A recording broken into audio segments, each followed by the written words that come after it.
The silk of my skirt snagged on a rusted pipe, tearing with a sound like a scream trapped in a throat. I didn't stop to look at the damage. I couldn't. The labyrinthine service tunnels beneath the Fairmont Copley Plaza smelled of stale grease, damp concrete, and the metallic tang of my own terror. Behind me, the muffled thrum of the engagement party continued, a sophisticated beast that had tried to swallow me whole. I was the guest of honor, the prize filly on display, the daughter of Senator William Evans, and as of 20 minutes ago, the most expensive piece of merchandise in Boston. I pushed through a heavy steel door marked "No Exit," the crash of the bar against my hip sending a jolt of pain up my spine that barely registered. My lungs burned. Every breath was a ragged gasp, scraping against my ribs. I had to get out. I had to disappear before they realized the bride-to-be hadn't just gone to the powder room to touch up her lipstick, but had vanished into the bowels of the hotel like a ghost. My mind kept replaying the conversation I wasn't meant to hear. It played on a loop, a nightmare I couldn't wake up from. I had been standing just outside the library, pressing a cold glass of water to my forehead, trying to stave off the migraine that had been threatening me all day. The door had been cracked open just an inch. "She's spirited, William. I'll give her that," Lucas Vane had said. His voice was smooth, like oil slicked over asphalt. Lucas, my fiancé, the man who had courted me with charity galas and orchestrated photo ops. The man I thought was just a boring, ambitious politician. "But are you sure she won't ask questions about the transfer? The accounts are in her name. Chloe does what she's told," my father had replied. The dismissal in his tone was absolute. It wasn't the voice of a parent. It was the voice of a broker closing a deal. Once the marriage license is signed, the spousal privilege laws kick in. You get the access codes to the offshore holdings, I get the campaign financing from your associates, and if the feds ever look too closely at the Da Vinci laundromat, well, Chloe is the one whose signature is on the restoration contracts. She's the perfect scapegoat. An unstable artist with a history of anxiety? The jury will eat her alive. "And after?" Lucas had asked. "Once the assets are liquidated? Do whatever you want. An accident. An overdose. She's not necessary after the merger is complete." I stumbled, my heel catching on a grate. I fell hard, my knees slamming into the dirty concrete floor of the loading dock. The white satin of my Vera Wang gown, a dress that cost more than most people earned in a decade, soaked up the grime instantly. I scrambled up, ignoring the sting of scraped skin. They weren't just planning a marriage. They were planning a funeral. My funeral. I burst out of the loading bay doors and into the night. The weather had turned violent. A storm had been threatening all afternoon, and now it unleashed its fury upon the city. The wind hit me like a physical blow, icy and merciless. It wasn't just rain. It was a deluge that turned the world into a blur of gray and black. Within seconds, the heavy satin of my dress became a lead weight, dragging me down, clinging to my legs like drowning hands. My hair, pinned up in an intricate chignon with diamond-studded pins, began to collapse, wet strands plastering themselves against my face, blinding me. I kicked off my heels. They were useless now. I ran barefoot onto the asphalt, the rough surface biting into my soles, but the pain was grounding. It was real. The champagne-soaked lie back in the ballroom was the dream. This cold, hard pavement was the reality. I couldn't go to the police. My father controlled half the precinct, and Lucas owned the other half. I couldn't go to my apartment. It would be the first place they looked. I had no phone, no wallet, no ID. Everything was in the clutch I had left at the table. I was a ghost in a wedding dress, sprinting through the back alleys of Boston with nothing but the adrenaline pumping through my veins. Headlights swept across the brick wall to my left. Panic, sharp and electric, surged through me. I threw myself behind a dumpster that smelled of rotting fish and garbage. A black SUV rolled past slowly, prowling. It wasn't a police car. It was an unmarked Escalade with tinted windows. The kind of car that didn't exist on official records. I pressed a hand over my mouth to stifle the sob clawing its way up my throat. They were already hunting. I waited until the taillights faded around the corner before I moved. I needed cover. I needed a place where the senator's influence was weak, a place where the neatly manicured laws of Beacon Hill didn't apply. Instinct, primal and desperate, pulled me toward the north end, the old Italian district. The streets there were narrow, a tangled knot of history and secrets where a limousine couldn't fit, and where shadows were deep enough to hide a woman in white. I ran until my chest felt like it was filled with broken glass. I didn't know how long I had been moving. 10 minutes, an hour? Time had dissolved into the rhythm of my feet slapping against wet cobblestones. The architecture changed around me. The glass and steel of the financial district gave way to red brick, iron fire escapes, and the smell of basil and rain-slicked granite. My vision was spotting. The cold was seeping into my bones, making my teeth chatter so hard my jaw ached. I turned down a narrow street, Hanover, then took a sharp left into a dimmer, quieter alley. I needed to get indoors. Hypothermia was going to kill me before Lucas did if I stayed out here. I looked up at the building in front of me. It was a townhouse, imposing and stoic, built from dark brick that seemed to swallow the light. I recognized the ironwork on the gate. Years ago, before the funding was cut, this building had housed a private archive of Renaissance art restoration techniques. I used to come here as a student to study pigment compositions. I remembered the heavy oak door. I remembered there was a side entrance that used to be left unlocked for the delivery trucks. It was a desperate, stupid hope. The archive had closed 3 years ago. It was likely a private residence now, or gutted and empty, but I had nowhere else. I stumbled up the 3 stone steps, my bare feet slipping on the wet slate. I reached for the handle. Locked. Of course it was locked. Tears, hot and frustrated, finally spilled over, mixing with the rain on my cheeks. I leaned my forehead against the wood, shivering violently. Please, I whispered to the universe, to God, to anyone listening. Please don't let this be the end. Then I heard it. The distinctive, aggressive hum of an engine turning into the alley. I whipped my head around. The black SUV had found me. It crawled toward me like a shark scenting blood in the water. The high beams blinded me, pinning me against the door like an insect on a display board. Terror replaced exhaustion. I pounded on the door with my fist. Open up! I screamed, my voice cracking. Please, help me! The car doors opened. Men stepped out. Not police, not security. These men wore leather jackets and moved with a predatory synchronization that spoke of violence as a profession. I saw the glint of metal in the hand of the lead man. A pistol, held low against his thigh. They weren't here to retrieve a bride. They were here to erase a problem. I hammered on the wood again, harder, until my knuckles bruised. Help! Is anyone there? Please! I heard the heavy click of a deadbolt sliding back. The door swung inward. I didn't wait for an invitation. I practically fell across the threshold, collapsing onto a foyer floor made of polished hardwood. Warmth washed over me, the smell of burning oak, old paper, and something deeper, darker, like sandalwood and tobacco. I scrambled backward, crab-walking until my back hit the wall, clutching the ruined bodice of my dress to my chest. I looked up.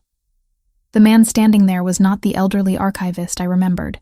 He was a mountain of a man, framing the doorway with shoulders that strained against a white dress shirt. The shirt was unbuttoned at the collar, revealing the column of a thick, strong neck. His sleeves were rolled up to his elbows, exposing forearms corded with muscle and dusted with dark hair. In one hand, he held a tumbler of amber liquid. In the other, hidden partially behind the doorframe, was a gun, matte black, steady. He looked down at me. His eyes were dark, almost black in the dim light of the hallway, set beneath brows that were currently drawn together in calculation, not concern. He didn't look shocked to find a half-drowned bride on his doorstep. He looked annoyed. I choked out, water dripping from my hair into my eyes. They're going to kill me. He didn't answer. He looked past me, out into the rain. The sound of boots crunching on gravel echoed from the street. The men from the SUV were approaching. Hey, one of them shouted, his accent thick, guttural. That's our girl. Send her out and we walk away. The man in the doorway didn't flinch. He didn't even put down his drink. He stepped forward, crossing the threshold onto the small porch, placing himself between me and the encroaching darkness. He moved with a lethargic grace that was more terrifying than any sudden movement could have been. It was the confidence of an apex predator who knew exactly where he stood on the food chain. I huddled deeper into the shadows of the hallway, peering around his leg. There were 4 of them. They looked big, mean, and ready to tear this house apart. "You're lost," the man in the doorway said. His voice was a low rumble, a baritone that vibrated through the floorboards and into my shivering body. It wasn't a question. "We're not lost, pal," the leader of the mercenaries sneered, stepping into the halo of the porch light. He raised his gun slightly. "We're cleaning up a mess. The girl belongs to Senator Evans. We have instructions to retrieve her. Give her to us, and you don't have to deal with the fallout." The man took a slow sip of his whiskey. He swallowed, the movement of his throat hypnotic in the tension. "You must be new to Boston," he said, his tone conversational, bored even. "Or you would know that this house sits on Ravellini ground." The air in the alley seemed to freeze. Even I, sheltered in the suburbs and art galleries, knew that name. Ravellini, the family that ran the North End, the family that the police didn't touch, that the politicians didn't cross without permission. The mercenary leader hesitated. His gun lowered an inch. "We have a contract, and I have a headache," the man replied. "You stepped onto my property. You threatened a guest on my doorstep. In my world, that's not a contract dispute. That's a death wish." He didn't shout. He didn't posture. He simply existed with such absolute, suffocating authority that the violence in the air shifted. It wasn't directed at me anymore. It was radiating from him. "Turn around," he commanded softly. "Get back in your cheap car. Drive until you cross the city line. If I see your taillights in 5 seconds, I won't paint this street with your brains." The mercenary locked eyes with him. It was a test of will, a silent measurement of lethality. The mercenary blinked first. He cursed in a language I didn't recognize, Albanian maybe, and signaled to his men. They holstered their weapons, their body language shifting from aggression to survival.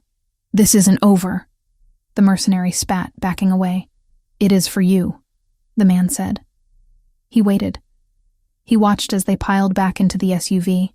He watched as the engine roared to life and the vehicle reversed aggressively out of the alley, tires screeching on the wet stone. Only when the street was empty again did he turn back to me. He stepped inside and closed the door, the sound of the heavy locks snapping into place. 1, 2, 3 clicks was the loudest thing I had ever heard. It sounded like a cell door closing, but for the first time in hours, I was on the safe side of the bars. He loomed over me. Up close, he was devastating. His face was all sharp angles and hard planes, a jawline that could cut glass, and a mouth that looked like it rarely smiled. There were no scars on his face, nothing to mar the severe classical beauty of his features, but his eyes were old. They were the color of espresso, dark and impenetrable, and they were scanning me with a clinical precision that made me feel naked, despite the layers of wet silk. He looked at the mud on the hem of my gown. He looked at the bruises forming on my wrists where I had gripped the door. He looked at the diamond engagement ring that was still sliding around on my wet finger. "You're bleeding," he stated. I looked down. There was a cut on my arm I hadn't noticed, the blood swirling with the rainwater on my skin. I fell in the tunnels. "Who are you?" "Chloe," I whispered. My teeth were chattering so hard I could barely form words. The adrenaline was crashing, leaving me shaking violently. Chloe Evans. Recognition flickered in his eyes, but it wasn't surprise. It was calculation.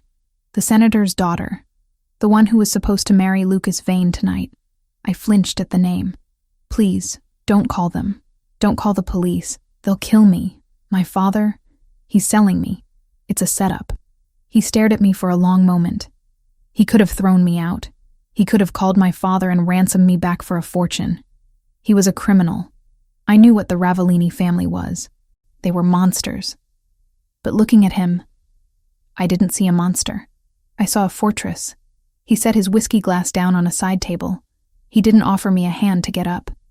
Instead, he reached for a thick, dark towel that was hanging on a coat rack nearby. He dropped it onto my head. It was heavy, warm, and smelled like him. "Stand up, Chloe," he ordered. I struggled to my feet, my legs wobbling. The wet dress weighed 50 pounds. I clutched the towel around my shoulders, shivering. "Are you going to send me back?" He stepped closer. He was so tall I had to crane my neck to look him in the eye. He reached out, his hand large and warm, and brushed a wet strand of hair away from my cheek. His touch was rough, calloused, but surprisingly gentle. His thumb grazed my jawline, tilting my face up to the light. "Out there," he said, his voice dropping to a rough whisper that traveled straight to my marrow. "You are currency. You are a problem to be solved or an asset to be liquidated." He leaned down, his face inches from mine. I could feel the heat radiating off him. But here, his eyes locked onto mine, demanding total submission, total honesty. "Here, you are under my roof. And the Ravellinis protect what is theirs." My breath hitched. "I'm not yours. You knocked on my door," he murmured. "You crossed my threshold. Fate brought you here, but I am the one deciding to keep you." He stepped back, gesturing toward the interior of the house, a dark, sprawling expanse of shadows and luxury. "Stay with me," he said. It wasn't a question. It was a command wrapped in a promise. "Stay with me, and they will never touch you again." I looked at the door behind him, the barrier between me and the storm, between me and the death that awaited me at the hands of my own father. Then I looked at him, Marco Ravellini, the wolf who ruled the city. He was dangerous. He was lethal. But in his darkness, there was a strange, terrifying safety. I tightened the towel around myself, feeling the first returning sensation in my frozen fingers. I took a step toward him. "Okay," I whispered. He didn't smile. He just nodded, once, sharp and final. He turned and walked into the darkness of the house. And without looking back, he expected me to follow. And I did. The whiskey burned. It was a sharp, amber fire that coated my throat and settled in my empty stomach like a heavy stone. But it was the only thing keeping the tremors at bay. I sat in a high-backed leather wing chair that probably cost more than my entire tuition at the Restoration Institute, clutching the crystal tumbler with both hands. The library of the townhouse was vast, a cathedral of dark mahogany and shadows, illuminated only by the dying embers in the fireplace and a single brass lamp on the desk. Marco Ravellini stood by the window. He hadn't moved for 5 minutes. He was watching the street, his back to me, a silhouette of broad shoulders and coiled tension. He had discarded his jacket, and the white dress shirt stretched across his back as he crossed his arms. He hadn't asked me if I was cold. He hadn't asked me if I was hungry. He was letting me stew in the silence, waiting to see if I would crack. "My father isn't going to stop," I said. My voice sounded foreign to my own ears, raspy, hollow, stripped of the polite cadence I had been trained to use at political fundraisers. "He has the entire Boston PD in his pocket. If you think the Ravellini name is enough to keep him away forever, you don't know William Evans." Marco turned slowly. The movement was fluid, predatory. He walked to the desk, poured himself another drink, and leaned against the heavy wood, crossing his ankles. He looked at me over the rim of his glass, his dark eyes unreadable. "I know your father, Chloe," he said, his voice a low rumble that seemed to vibrate through the floorboards. "I know he votes against organized crime bills in public and takes kickbacks from the Albanian mob in private. I know he's desperate, but desperation makes men sloppy. And tonight, he was very sloppy." He set the glass down with a sharp clink. "But I don't run a charity for runaway brides," he continued, his tone hardening. "You brought heat to my doorstep. Serious heat. I need to know why. Why would a senator sell his only daughter to a man like Lucas Vane? What is so important that he would risk a federal kidnapping charge to get you back?" I took another sip of whiskey, the alcohol finally numbing the stinging scrape on my knee. I looked around the room, my eyes landing on a painting hanging above the mantel. It was a portrait of a merchant, styled in the Dutch Golden Age tradition. The light, the shadow, the texture of the velvet coat. It was masterful. "That Vermeer," I said, pointing a trembling finger at the canvas. Marco glanced at it, a flicker of surprise breaking his stoic mask. "What about it?" "It's a fake," I stated flatly. He raised an eyebrow. I paid $3 million for that at a private auction in Zurich. It has papers of authentication from the Rijksmuseum. The papers are forged, I said, the professional part of my brain taking over, pushing the fear aside. Look at the craquelure near the hands. The cracks are too uniform. They fan out in a spiderweb pattern that suggests rapid thermal expansion. That canvas wasn't aged by 400 years of Dutch air. It was baked in a convection oven in a basement in New Jersey about 10 years ago. And the blue pigment on the coat, it's synthetic ultramarine. Vermeer used crushed lapis lazuli. The light refraction is completely different. Marco stared at the painting, then back at me. A corner of his mouth ticked up. It wasn't a smile, not really. It was an acknowledgement. Go on, he said. That's what I do, I told him, meeting his gaze. I'm a restorer. I specialize in provenance and layer analysis. My father, he owns a gallery. The Evans Collection. It's a front. For years, he's been having me restore works of art. He brings me pieces, tells me they need cleaning or relining. I didn't ask questions. I was just happy he was paying attention to me, happy to be useful. I swallowed hard, the bile rising in my throat. I wasn't restoring them, Marco. I was preparing them. He and Lucas, they use the paintings to transport information. Microfilms, digital drives, bearer bonds, hidden between the original canvas and the lining, or buried under layers of new gesso and overpaint. They ship the art internationally for exhibitions. It bypasses customs. No one scans a 16th century masterpiece for data smuggling. Marco went still. The air in the room shifted, becoming heavier, charged with a sudden, lethal intensity. He understood. He wasn't just a thug with a gun. He was a strategist. He saw the board. And tonight? He asked softly. I overheard them. I whispered. I wasn't supposed to be there. They were discussing the merger. My marriage to Lucas wasn't about politics. It was about consolidating the assets. Once I signed the marriage license, spousal privilege would prevent me from testifying if the feds ever found out. And once the transfer was complete, once the Da Vinci Project was fully laundered, you become a loose end, Marco finished. They were going to kill me, I said, the words tasting like ash. An overdose. An accident. It didn't matter. I was just the packaging for the deal. Marco pushed off the desk and walked toward me. He stopped inches from my chair, invading my space, forcing me to look up at him. He didn't touch me, but his presence was overwhelming. He smelled of rain and violence. Do you know which paintings? He asked. I know all of them, I said, my voice gaining strength. I know the chemical composition of the solvents needed to strip the layers without destroying the evidence. I know the shipping schedules. I know where the bodies are buried, Marco, because I'm the one who unwittingly dug the graves. I stood up. My legs were shaky, but I locked my knees. I wouldn't cower. Not anymore. I was done being a victim. You want to hurt Lucas Vane? I asked. You want to cripple my father's operation? I can give you the map. I can decode every single piece of art they have. And what do you want in return? I want to live, I said. And I want to burn their world down.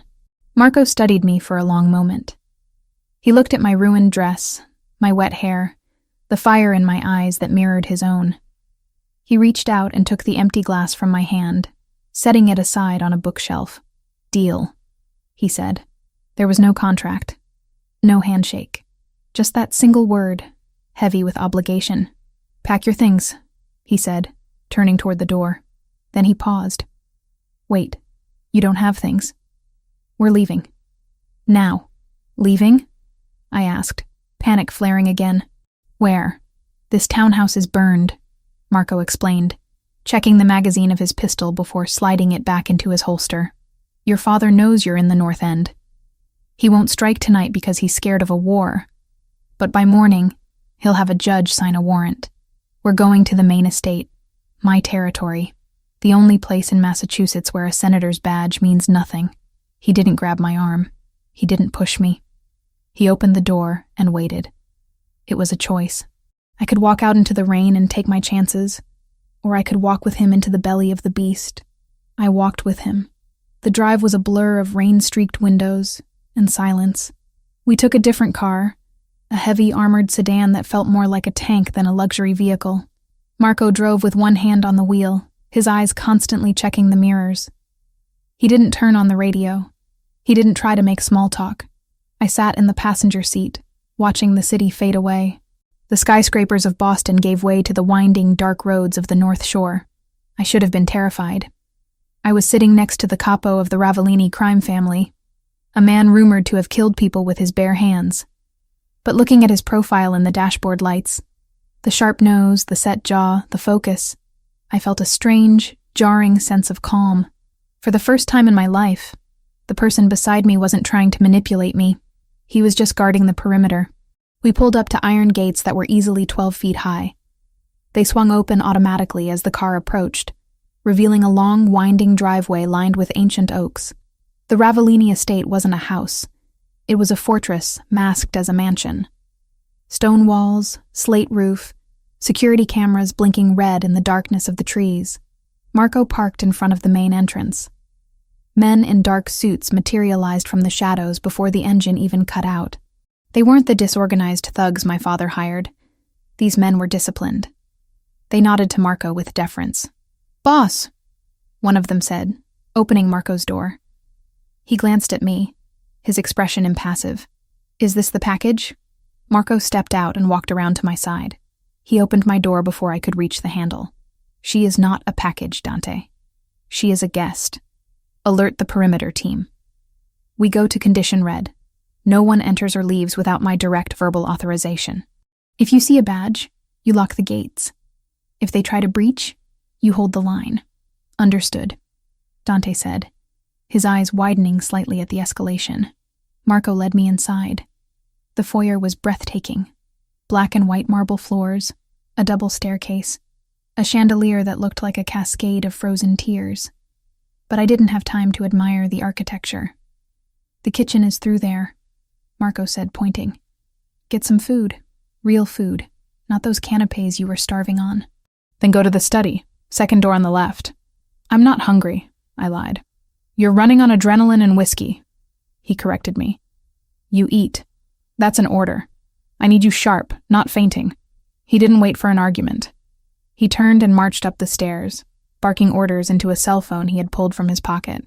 20 minutes later, I walked into the study.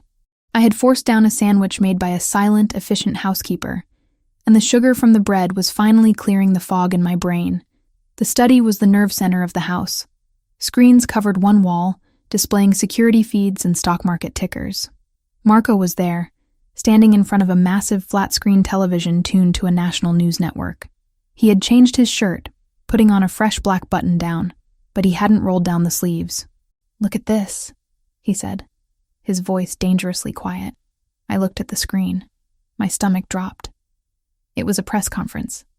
My father, Senator Evans, was standing at a podium, looking disheveled and distraught. A perfect performance. Lucas Vane stood beside him, looking grim and supportive. "My daughter, Chloe, has been struggling with severe mental health issues for some time," my father was saying, wiping a non-existent tear from his eye. "The stress of the wedding. It caused a psychotic break. We believe she has been lured away by a dangerous criminal element who is taking advantage of her fragile state. She is not herself.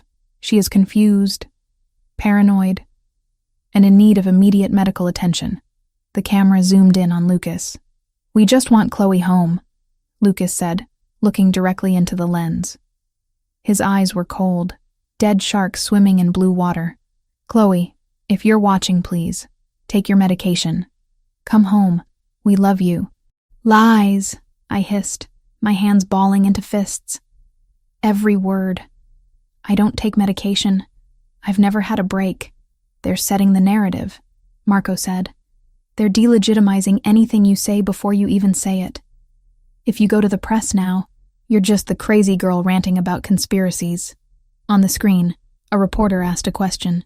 "Senator, are there any leads on who she might be with?" "We have reason to believe she is being held against her will by Marco Ravellini," my father said, his voice trembling with fake rage. "A known crime boss. Let me be clear. If anything happens to my daughter, If a single hair on her head is harmed, I will bring the full force of the United States government down on his head. There will be no trial. There will be war. Marco didn't speak. He picked up a heavy crystal ashtray from the coffee table. He didn't throw it with wild anger. He threw it with terrifying precision. The heavy glass smashed into the center of the 80-inch screen. The TV exploded in a shower of sparks and plastic shards. The image of my father's lying face distorted, fractured, and then died into blackness. Silence rang in the room. Marco turned to me. His chest was heaving slightly, the only sign of the fury burning inside him. He thinks he can threaten me in my own city, Marco said, his voice low. He thinks he can use you as a shield. He walked over to a large oak table in the center of the room. He swept a pile of maps and ledgers onto the floor with a violent swipe of his arm. Come here, he commanded. I walked to the table. You said you have a map, Marco said, placing his hands flat on the wood. You said you know the operation. I do. Draw it, he said. He grabbed a tablet from a side table and slid it toward me. Right now. Show me everything. Where are the paintings? Who are the buyers? What is the timeline? I picked up the stylus. My hand hovered over the digital screen. This was it. The point of no return. Once I wrote this down, I was an accomplice. I was betraying my blood. I was declaring war on my father. I looked at Marco. He wasn't looking at the tablet. He was looking at me, waiting, not forcing me, but witnessing me. You're not a prisoner here, Chloe, he said, reading my hesitation. The gates open from the inside, too. You can walk away. But if you stay, you fight. Can you do that? I thought about the medication comment. I thought about the years of being told to sit still, look pretty, and sign the papers. I thought about the cold, damp tunnel and the way Marco had stood between me and the mercenaries without blinking. I'm not walking away, I said. I touched the stylus to the screen. The shipment leaves on Thursday, I began, sketching the layout of the gallery warehouse. They're moving 12 crates. But the real money isn't in the crates. It's in the centerpiece for the auction, a painting called The Silent Madonna. It's supposed to be a restoration of a Renaissance piece. And it's not. No, I said, drawing a diagram of the frame structure. It's a vault. The canvas is lined with lead. Underneath the oil paint, in the texture of the dress, that's where the ledger is. Not just money. Names, agents, judges, everyone on Lucas's payroll. Marco watched the lines appear on the screen, his mind working as fast as mine. He leaned in, his shoulder brushing against mine. The heat of his body was distracting, grounding. If we get that painting, Marco murmured, we don't just stop the money, we own them. Yes, I said, but it's heavily guarded. It's at the Lombra Gallery, underground, high security. I don't care if it's in the Vatican, Marco said, straightening up. His eyes were dark fire.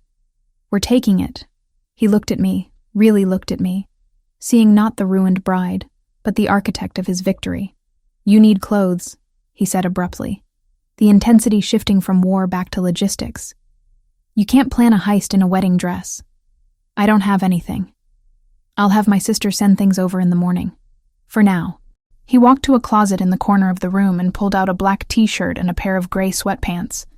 He tossed them to me. Wear these. The guest suite is next to mine. Try to sleep. I caught the clothes, clutching them to my chest. Marco? He paused at the door. What? Why did you break the TV? I asked softly. You didn't have to do that. He looked back at the shattered screen, then at me. His expression softened, just a fraction. I don't like liars, he said. And I didn't like the way he looked at you, even through a screen. He opened the door. Get some rest, Chloe. Tomorrow we steal a masterpiece. He left, closing the door softly behind him. I stood alone in the study, surrounded by the wreckage of the television and the blueprint of my betrayal. I looked down at the black shirt in my hands. It was soft cotton. I brought it to my face. It smelled like sandalwood and rain. I wasn't safe. I was in the center of a hurricane. But for the first time in 26 years, I wasn't just a doll in a box. I was the one holding the match. And Marco Ravellini had just given me the gasoline. The tiny earpiece hummed with static against my ear canal, a constant buzzing reminder that I was no longer Chloe Evans, the runaway bride. I was an operative, a weapon, a thief. I stood in front of the floor-to-length mirror in the guest suite of the Ravellini estate. But the reflection staring back was a stranger. Marco hadn't sent for a stylist or a personal shopper. He had sent a tactical team disguised as tailors. The dress wasn't chosen for its beauty, though it was devastatingly elegant. A column of midnight black silk that fit like a second skin. It was chosen for its engineering. The slit on the left side went high up my thigh, not to tease, but to allow for a full range of motion if I needed to sprint. The bodice was reinforced, tight enough to hold the wire running down my spine, but flexible enough to allow deep breaths. And the shoes. They looked like jagged stilettos, weapons in their own right, but the soles were lined with a red, grippy rubber compound usually found on combat boots. "Turn around!" Marco's voice came from the doorway. I spun, my heart doing a traitorous double tap against my ribs. He was leaning against the doorframe, dressed in a tuxedo that cost more than the gallery we were about to rob. The black tie hung loose around his neck, yet to be knotted. He looked lethal. Civilized, yes, like a panther in a diamond collar, but lethal nonetheless. "The wire is visible near the neckline," he noted, pushing off the frame and walking toward me. He didn't ask for permission. He stepped into my personal space, the scent of sandalwood and gun oil enveloping me instantly. His large, warm hands brushed against the bare skin of my neck, sending goosebumps cascading down my arms. He tucked the thin wire beneath the silk strap, his fingers lingering for a fraction of a second longer than necessary on my pulse point. "Your heart is racing," he murmured, his voice low and rough, vibrating through my chest. "I'm about to rob my father," I whispered, meeting his dark gaze in the mirror, and infiltrate a room full of people who think I'm currently having a psychotic break in a padded cell. "You aren't robbing him," Marco corrected, his eyes locking onto mine in the glass. "You are reclaiming what was stolen. And you aren't Chloe Evans tonight. You are Elena Koval, a private equity investor from Zurich, with a taste for religious iconography and a mute husband. You're not going to talk? My accent is too distinct," Marco said, finally tying his tie with efficient, sharp movements. "In Boston, a Ravellini voice opens doors, but it also triggers alarms. Tonight, I am merely the muscle and the wallet. You are the face." He turned me around to face him, his hands settling heavily on my waist. The heat of his palms seeped through the silk, branding me. "Listen to me, Tesoro," he commanded, his intensity stripping the air from the room. "We are walking into the lion's den. L'Ombra isn't just a gallery, it's a bunker for the corrupt. Lucas will be there. Your father might be there. If you freeze, we die. If you panic, we die. You need to turn off the part of you that is a daughter and turn on the part of you that survived the tunnels." "I can do it," I said, though my voice trembled slightly. "I know you can," he said. He reached into his jacket pocket and pulled out a small, sleek object. A UV flashlight, no bigger than a lipstick tube. He pressed it into my hand. "Find the painting. Verify the lead lining. Signal the team. Then get behind me." He offered me his arm. "Shall we go to the ball, Cinderella?" The drive to the financial district was silent. We didn't take the armored tank this time. We took a sleek, silver Aston Martin that blended in with the excess of the event. L'Ombra was located in the sub-basement of a skyscraper that housed 3 hedge funds and a law firm specializing in acquittals for the guilty. The elevator ride down was a descent into a different world. The doors slid open to reveal a cavernous space of polished concrete, exposed industrial pipes painted gold, and walls lined with art that was meant to intimidate rather than inspire. The lighting was low, amber and moody, designed to make the jewelry of the guests sparkle and to hide the flaws in the merchandise. "Stay close." Marco breathed into my ear, his arm tightening around my waist. We stepped into the crowd. It was a sea of masks and malice. This was a masquerade auction, a convenient affectation that allowed the city's elite to indulge in their vices anonymously. I adjusted the black lace mask over my eyes, grateful for the barrier. The air smelled of expensive champagne, ozone, and the metallic tang of avarice. I scanned the room, my professional eye automatically cataloging the art on the walls. It was a graveyard of forgeries and stolen masterpieces. To my left, a Basquiat that had clearly been painted by an art student in a loft in Brooklyn. To my right, a legitimate Roman bust that had been reported stolen from a dig site in Italy 4 years ago. Focus. Marco's voice crackled in my ear, though he was standing right beside me. Target is on the north wall. We moved through the throngs of people. A judge I recognized from the nightly news nodded at us. A tech billionaire raised a glass. They saw the tuxedo and the dress, the posture of arrogance, and accepted us as one of their own. It was sickening. Then I saw it. The silent Madonna. It was displayed on a standalone easel in the center of a velvet-roped area, bathed in a focused spotlight. It was grotesque, not the painting itself. It was a technically proficient imitation of a Raphael Madonna. But the context. The face of the Madonna was serene, her hands clasped in prayer, but the texture was wrong. Even from 10 feet away, I could see the unnatural heaviness of the canvas. It didn't drape. It stood rigid. "It's here," I whispered, barely moving my lips. "We need to get closer," Marco replied. "I need you to verify the lining before we cut. If we slice into a decoy, the alarms trip silently and the doors seal." We began to move toward the ropes, but the crowd parted suddenly, creating a wide berth. My blood turned to ice. Lucas Vane was walking toward the exhibit. He wasn't wearing a mask. He didn't need to. His arrogance was his disguise. He looked impeccable in a midnight blue tuxedo, a glass of scotch in one hand, his other hand resting possessively on the shoulder of a young, terrified-looking intern who was holding a catalog. "Ladies and gentlemen," Lucas announced, his voice smooth and projecting easily over the murmur of the room. "Thank you for joining us for the highlight of the evening, the Silent Madonna, a piece that represents purity, sacrifice, and silence." He laughed at his own joke. The room tittered nervously. I stopped walking. My breath hitched. He was right there, 20 feet away. The man who had planned my death. The man who had looked me in the eye and told me he loved me while signing off on my murder. "Chloe," Marco's voice was a sharp command in my ear. "Don't look at his face. Look at his tie. Look at his shoes. He is just a target. He is prey." Marco's hand slid from my waist to the small of my back, his thumb pressing hard into my spine, grounding me. The pain was sharp and necessary. It pulled me back from the precipice of panic. "I'm okay," I breathed. "He's distracted," Marco noted. "He's preening. Move to the left flank. Use the sculpture for cover." We drifted to the side, slipping behind a massive, abstract bronze sculpture that looked like twisted wreckage. From this angle, we were in the shadows, just outside the direct line of sight of Lucas's security detail. 2 men standing by the pillars, looking bored.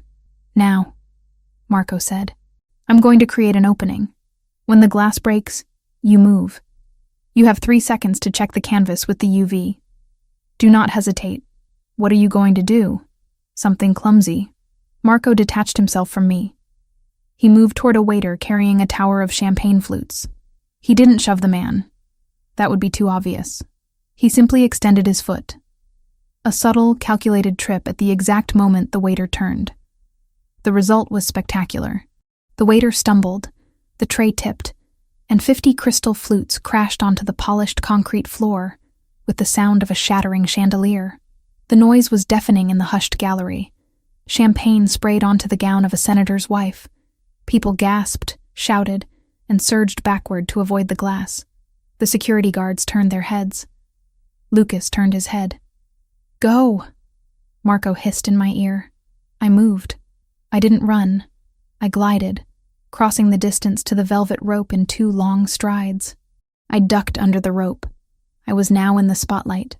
I pulled the UV light from my clutch, thumbing the switch. I pressed the light against the bottom corner of the painting, where the paint was thinnest. A dull, sickly green fluorescence reflected back. Not the purple of canvas, or the white of gesso. Green, the specific chemical reaction of lead treated with a shielding agent. "It's confirmed," I said, my voice shaking with adrenaline. Lead lining, it's the vault. Step back, Marco ordered. He was there instantly. He had used the chaos of the crash to ghost through the crowd. He vaulted the velvet rope with a fluid grace that belied his size. In his hand, a scalpel appeared, surgical steel gleaming under the gallery lights. He didn't hesitate. He slashed the canvas. It wasn't a random tear. It was a precise rectangular incision around the central figure of the Madonna. The sound of the thick, lead-lined canvas ripping was visceral, like skin tearing. A collective gasp went up from the room. "He's destroying it!" someone screamed. "Security!" Lucas roared, his composure shattering. Marco ripped the center of the painting free. He didn't look at the art. He looked at what fell out from behind the lead sheet, a thin, flat packet wrapped in mylar.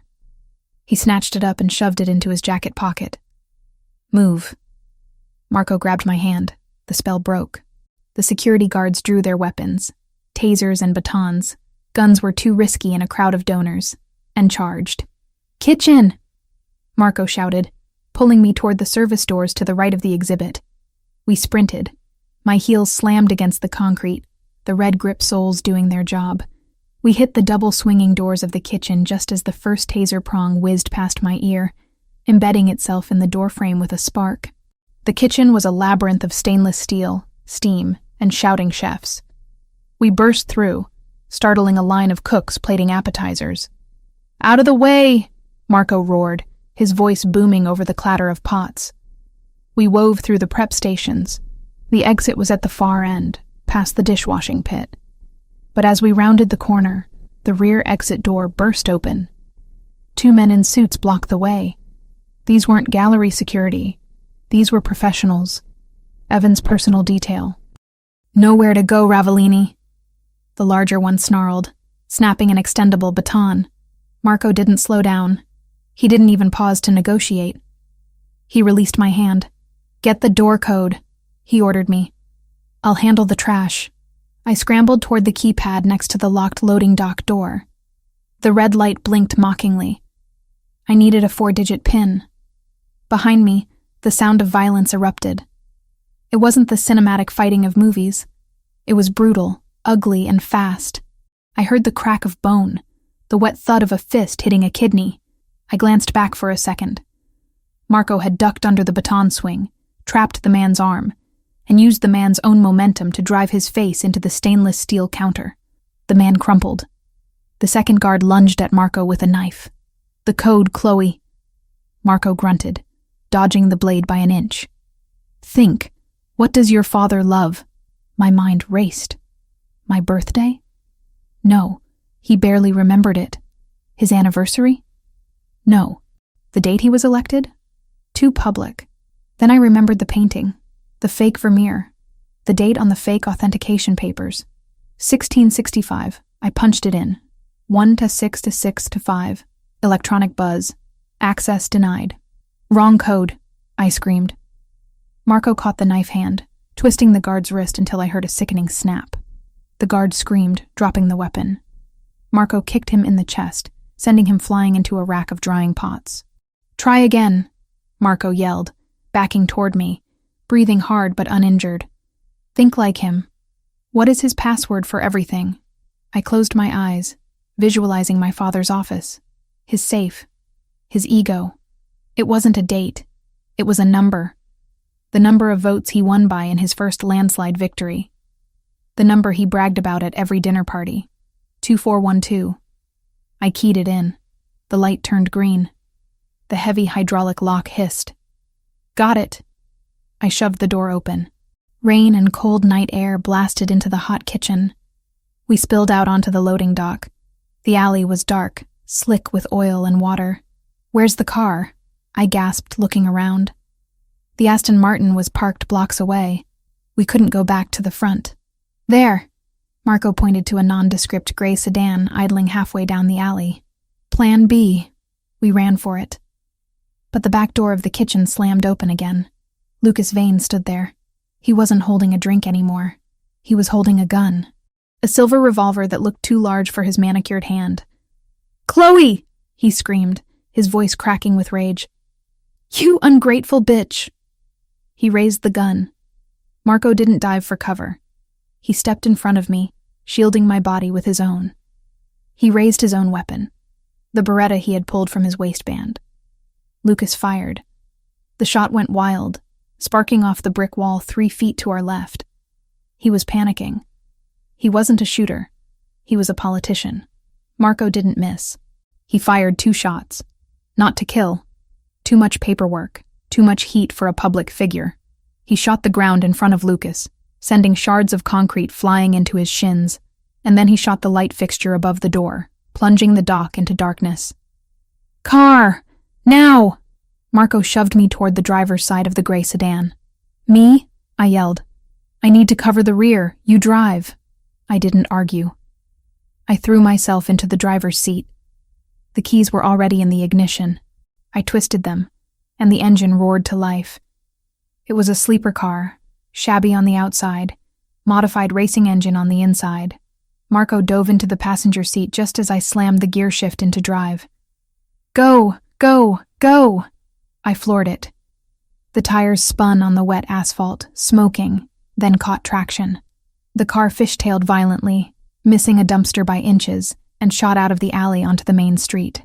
Left, Marco shouted, checking the side mirror. We have company. I glanced at the rearview mirror. 2 black SUVs were peeling out of the garage exit behind us. The mercenaries. Hold on, I gritted out. I took the corner onto Congress Street at 60 miles an hour. The back of the car swung out, drifting. I steered into the skid, correcting with a reflex I hadn't used since the defensive driving course my father made me take, after a kidnapping scare when I was 12. They're gaining, Marco said calmly. He rolled down his window. The wind and rain whipped into the cabin. He leaned out, bracing his arms on the door frame, the Beretta steady in his grip. Bang, bang, bang. The shots were deafening inside the car. Behind us, the lead SUV swerved. Marco had hit the front tire. The massive vehicle lost control, hydroplaning across the lanes and slamming into a parked delivery truck with a crunch of metal that vibrated through my steering wheel. One down, Marco said, pulling back inside and rolling up the window. He looked at me. There was no fear in his eyes. There was something else. A wild, electric approval. You drive like a getaway driver, he noted, sounding almost impressed. I learned to drive so I could run away from him, I said, my knuckles white on the wheel. I just never had a place to run to until tonight. We sped through the red light at the intersection, leaving the chaos of the financial district behind. The adrenaline was starting to shake my hands, but the car was steady. Where are we going? I asked, my breathing ragged. The estate? No, Marco said, checking the packet he had stolen from the painting. He tucked it safely into the glove compartment. The estate is too obvious. They'll expect us to go to ground. We're going to the safe house in the Berkshires. It's off the grid. No cameras, no satellite linkage.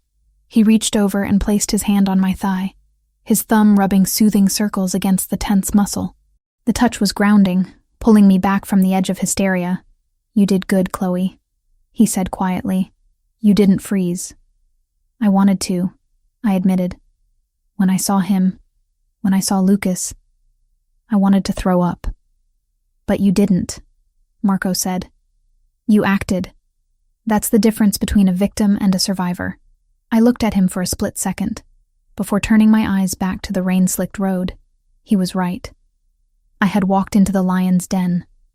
I had looked the monster in the face, and I had stolen his prize. The painting, I asked. What's in the packet? Marco opened the glove box and pulled out the mylar envelope. He ripped it open. Inside wasn't money. It wasn't a ledger. It was a stack of transparent films, microdots. It's not just names, Marco said, holding one up to the passing streetlights.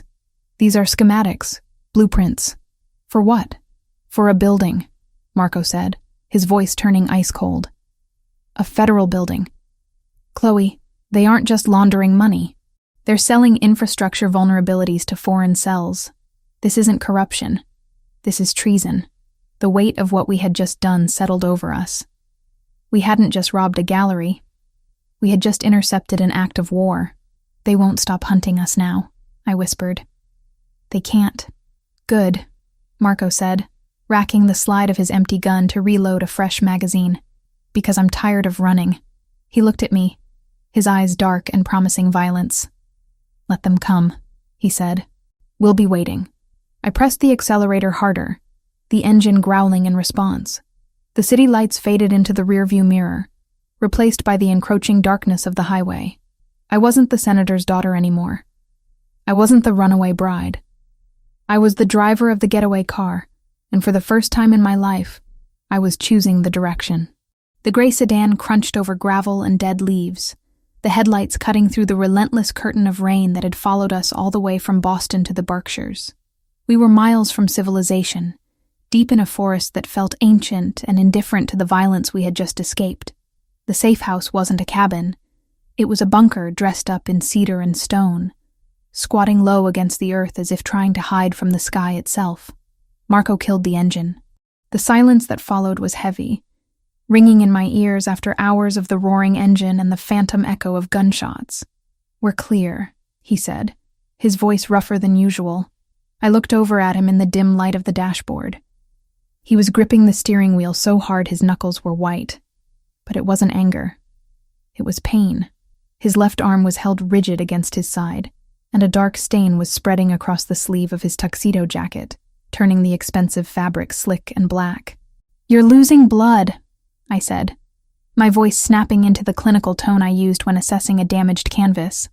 Panic was a luxury I couldn't afford, not when the only thing standing between me and a shallow grave was currently bleeding out in the driver's seat. It's a scratch, Marco grunted, opening his door. Grab the packet from the glove box. It's not a scratch, Marco. You took a knife meant for my throat. He didn't argue. He stepped out into the rain, moving with a stiff, guarded gait that terrified me more than if he had collapsed. Marco Ravellini was a force of nature. Seeing him vulnerable felt like watching a mountain crack. I grabbed the stolen microdots, shoved them into my pocket, and followed him. The interior of the house was cold, smelling of stale air and pine. Marco punched a code into a keypad by the door, and the security lights flickered on, revealing a space that was utilitarian and stark. Leather furniture, bare walls, a kitchen that looked like it had never been used. There were no personal touches, no photos, no life. This was a place people came to survive, not to live. Marco walked straight to the kitchen island and leaned heavily against the granite counter. He hissed a breath through his teeth, his face paling beneath the tan. First aid kit, I demanded, throwing my wet jacket onto a bar stool. Where is it? Bathroom. Under the sink, he managed to say, his eyes closing for a brief second. I ran. I didn't just walk. I sprinted to the bathroom, falling to my knees to wrench open the cabinet. It wasn't a standard drugstore kit. It was a trauma bag. Suture kits, coagulants, morphine, sterilized scalpels. The tools of his trade. I grabbed the bag and a bottle of rubbing alcohol and ran back. Marco had managed to peel off his jacket. His white dress shirt was ruined, the entire left sleeve saturated with blood. He was trying to undo the buttons with one hand, his fingers clumsy and shaking slightly. Stop, I ordered, moving into his space. Let me. He looked at me, his dark eyes hazy with pain but still sharp with that intense, unnerving focus. He dropped his hand.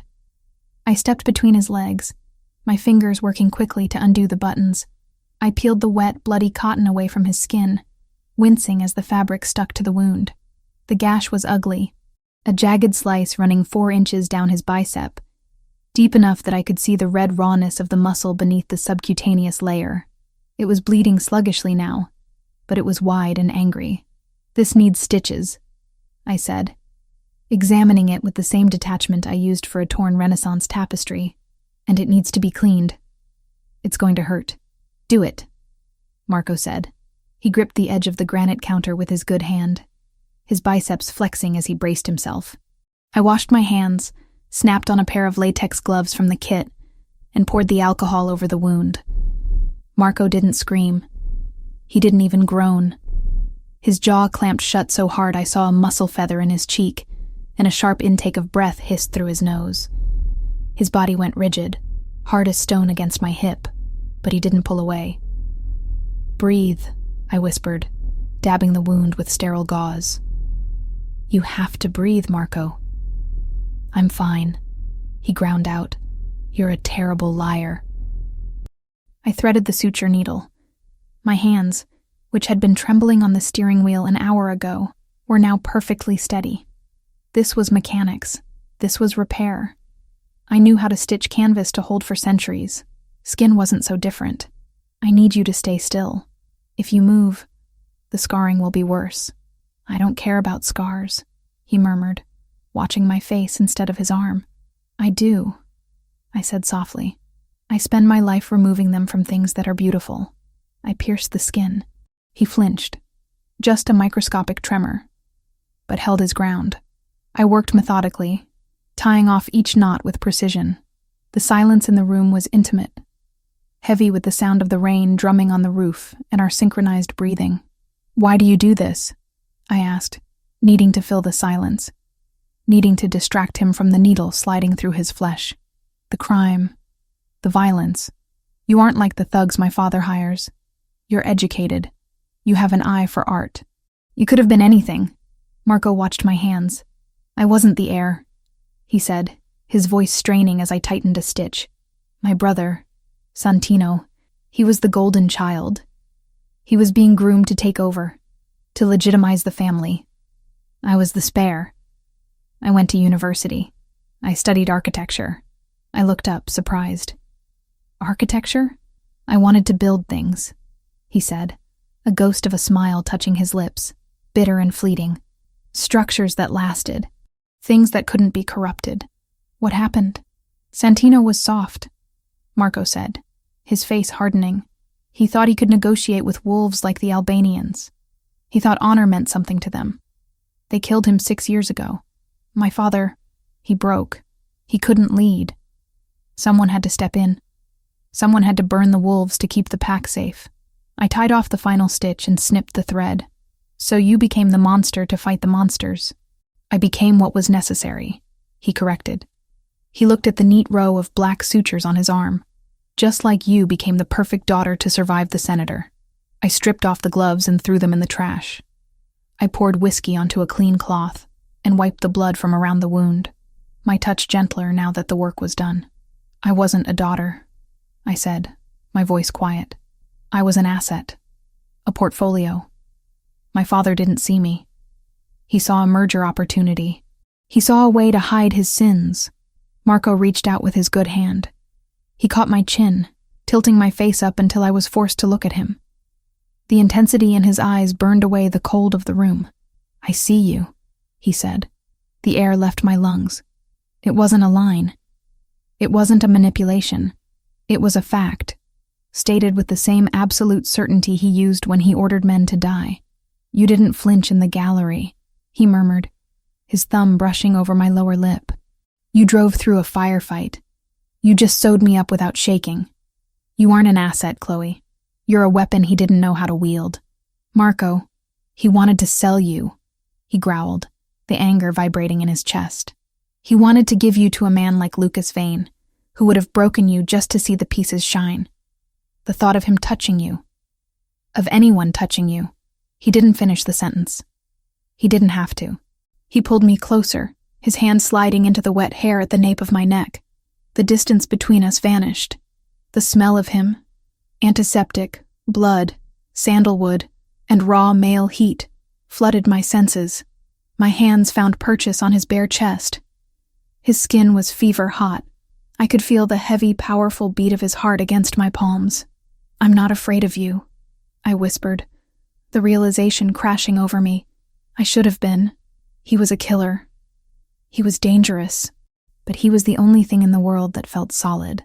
"You should be," he said, his voice dropping to a rough whisper against my mouth. "Because once I kiss you, I'm never letting you go. There is no going back to the gallery, no going back to the life you knew. You stay with me, in the dark, in the blood, always.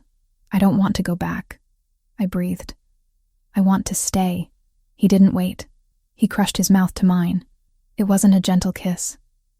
It was a claiming. It was a collision of two people who had been running on the edge of a cliff for too long and finally decided to jump.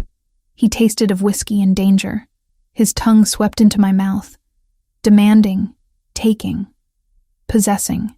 I made a sound in the back of my throat, a whimper of need that I hadn't known I was capable of making. My fingers curled into his shoulders. I pulled him closer, needing to eliminate every millimeter of space between us. He lifted me, effortlessly.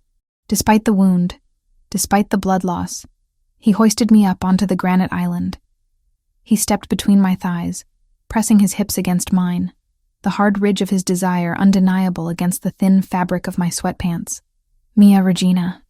He groaned against my neck, his teeth grazing the sensitive skin there. My queen, you belong to me. Say it. I'm yours. I gasped, throwing my head back as his lips trailed fire down my throat. I'm yours, Marco. He stripped the shirt off me. The air was cold, but his hands were searing. He looked at my body, not with lust, but with reverence, like I was the masterpiece he had stolen, the only thing of value in a world of fakes. Beautiful, he breathed. Perfect. There was no fumbling, no awkwardness. It was primal.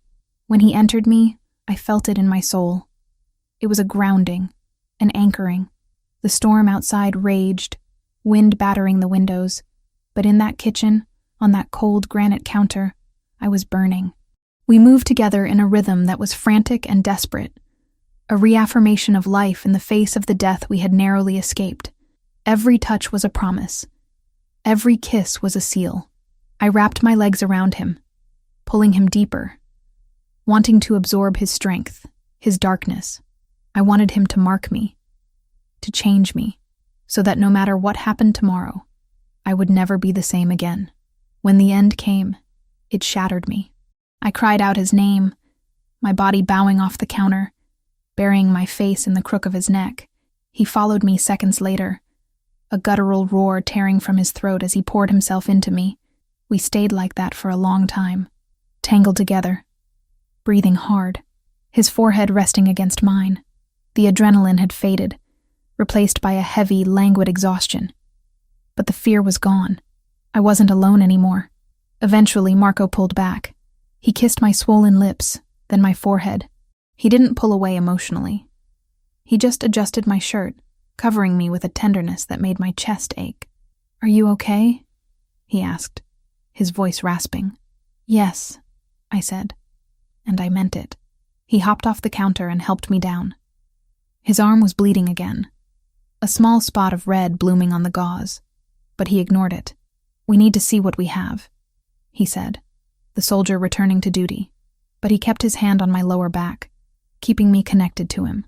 We walked to the living area. Marco retrieved the packet of microdots from the table where I'd left them. He pulled a specialized laptop from a secure case under the sofa, a military-grade machine that looked like it could survive a bomb blast. He sat on the leather couch and pulled me down next to him. I leaned my head on his shoulder, watching the screen boot up. "It's old tech," Marco noted, holding one of the films up to the light. "Analog storage, smart. It can't be hacked remotely." He slipped the film into a specialized scanner attachment on the side of the laptop. The screen flickered, blue code cascading down the terminal. "Here we go," he muttered. An image appeared on the screen. It was a digital scan of the documents hidden in the painting. My heart hammered. This was it. The proof. But as the file opened, a red box flashed on the screen. "Encryption detected. Biometric key required." "Damn it," Marco cursed softly. "What?" I sat up. "What does it mean?" "It means the data is scrambled," Marco said, pointing to the chaotic jumble of characters on the screen. "Your father isn't an idiot. He didn't just hide the files. He locked them. See this algorithm? It's a dual-key system. We have the data, but we don't have the Rosetta Stone to read it." "Is it a password?" I asked. "A number?" "No." Marco shook his head, frustration tightening his jaw. "Look at the prompt. Insert physical token. It's a hardware key, a drive, a chip, something physical that completes the circuit." I closed my eyes, visualizing my father's office, his habits. He wears a necklace, I said slowly. A silver chain. He never takes it off. There's a pendant on it. It looks like a chess piece, a black rook. Marco looked at me. A rook? Yes. He told me it was a family heirloom. But the Evans family were farmers, Marco. They didn't have heirlooms. He touches it when he's nervous. He was holding it tonight during the press conference. That's it, Marco said. That's the key. The USB drive is inside the pendant. So we have the lock, I said, a cold dread settling in my stomach. But the key is around his neck, and he's surrounded by federal agents. We can't get to him, Marco admitted. Not without starting a war that levels half the city. If he's in federal custody, or even under their protection, he's untouchable. He reached for the remote control on the table and flicked on the small television mounted in the corner. Let's see what the narrative is. The news channel was live. The banner at the bottom of the screen was bright red. Breaking news. The reporter was standing outside the Lombra Gallery. Police lights strobed in the background, painting the wet street in chaotic flashes of blue and red. Authorities have escalated the search for Chloe Evans, the reporter said, looking grave. Following a violent altercation at a downtown gallery tonight, police have issued a federal warrant. My breath hitched. A warrant for me? No, Marco said. Listen, police are seeking Marco Ravellini, the reporter continued. Not just for kidnapping, but now for acts of domestic terrorism. Sources say shots were fired and an explosive device was detonated inside the gallery. Explosive device? I gasped. You shot a light fixture. They're spinning it, Marco said, his face grim. But that's not the worst part. The screen cut to a new graphic. It was a photo of me. Not the polished socialite photo, but a grainy image from a security camera tonight. Me running from the gallery. Me holding a gun. Wait, I wasn't holding a gun. I was holding the UV light. But in the grainy footage, it looked like a pistol. Chloe Evans is now considered an armed accomplice, the reporter said. Her father, Senator Evans, has issued a plea for her safe return, stating she is being manipulated and drugged. However, the FBI has placed the Ravellini organization on the top of the domestic threat list. A federal manhunt is underway. Marco turned off the TV. The room plunged back into silence. They just designated me a terrorist, Marco said calmly. That means they can bypass due process. They can freeze my assets. They can raid the estate without a judge. They can shoot on sight. And they think I'm helping you, I whispered. You are helping me, he reminded me. He turned to me, taking my face in his hands. We have a problem, Chloe. We have the evidence that clears us and hangs them, but we can't read it without that chess piece. And the man wearing it is about to be the most guarded man in America. If we don't get that key, I said, we're dead. Yes. And if we try to take it by force, we're dead. Yes. I looked at the black screen of the laptop.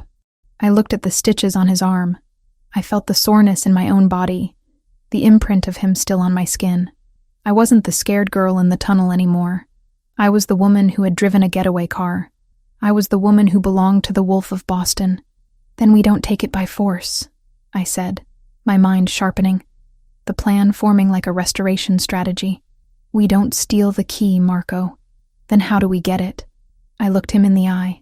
We let them invite us in. Marco frowned. What are you talking about? The narrative, I said. My father is selling the story that I'm a victim, that I'm drugged, that I was kidnapped. He needs that story to be true, or else he looks like he lost control of his own daughter. So, I said, my voice trembling but my resolve hardening like steel. What if the victim escapes? What if the prodigal daughter comes home? Marco froze. His grip on my face tightened, almost painfully. No, it's the only way, I insisted. If I go back, if I pretend I escaped you, they'll take me in.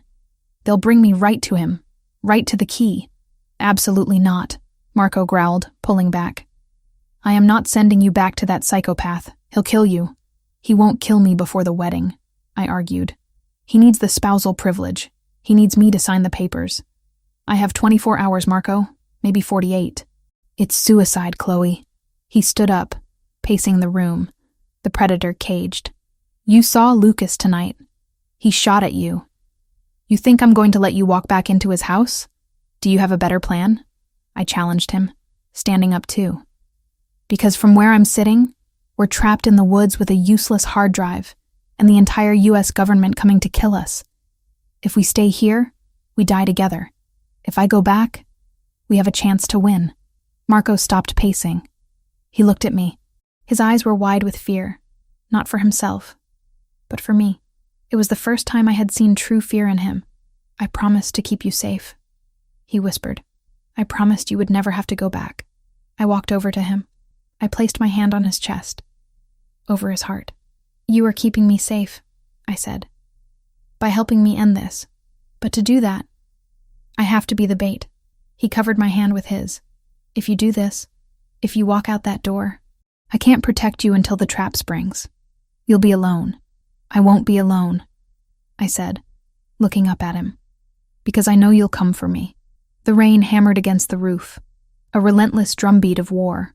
We stood there in the quiet of the safe house, the heat of our bodies fading into the cold reality of the night. The decision hung in the air, heavy and inevitable. I was going back to hell, but this time, I was bringing the devil with me.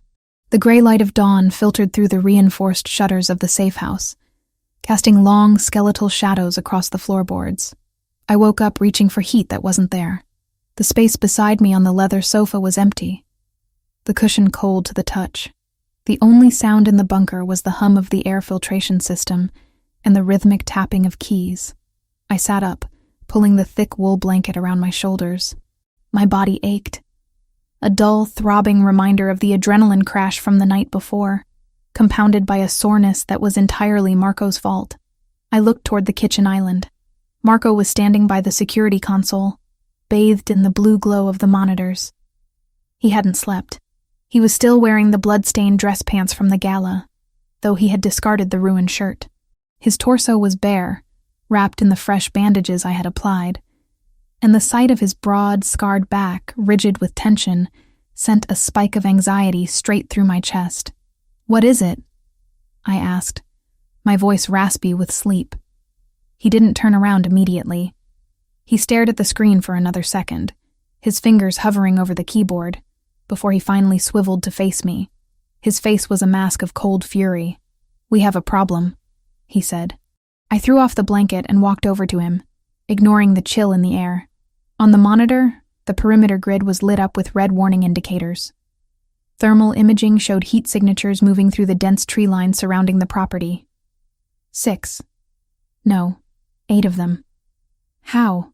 I whispered. "You said this place was off the grid." "It is," Marco replied, his voice devoid of emotion. "No electronic footprint, no satellite linkage. The only people who knew about this location were my brother, who is dead, and the supplier who outfitted the panic room." "The supplier?" "Giavaro." Marco spat the name like a curse. "He provides weapons and safe houses to anyone with cash. I paid him a premium for exclusivity. It seems Lucas Vane paid him more." He reached under the counter and pulled out a heavy assault rifle, checking the chamber with a metallic clack that echoed in the silent room. He slid a fresh magazine into his Beretta and placed it on the counter, then looked at me. "Get to the bunker," he ordered. "There's a hatch in the pantry. It leads to a sub-basement with a separate air supply. Lock it from the inside. Do not open it until you hear my voice, specifically my voice. If anyone else tries to open it, you use the pistol I left down there." "No," I said. Marco froze. He looked at me, his eyes narrowing. "This isn't a discussion, Chloe. These aren't street thugs. They're moving in a tactical formation. They're here to liquidate the assets. That means me, and it means you." "Exactly," I countered, moving not toward the pantry, but toward the laundry room adjacent to the kitchen. "If they're a tactical team, they have thermite charges. They'll burn through a bunker hatch in 3 minutes. If you die up here, I die down there. I'm not hiding in a hole waiting to suffocate. Chloe, I'm not a soldier, Marco," I shouted, turning back to him. "I can't shoot a moving target at 50 yards. But I know chemistry, and I know this house is stocked with industrial cleaners because I saw them under the sink when I got the first aid kit." I kicked open the laundry room door. It was a small, narrow utility space. On the shelf sat rows of heavy plastic jugs. Bleach, ammonia-based glass cleaner, drain opener. "What are you doing?"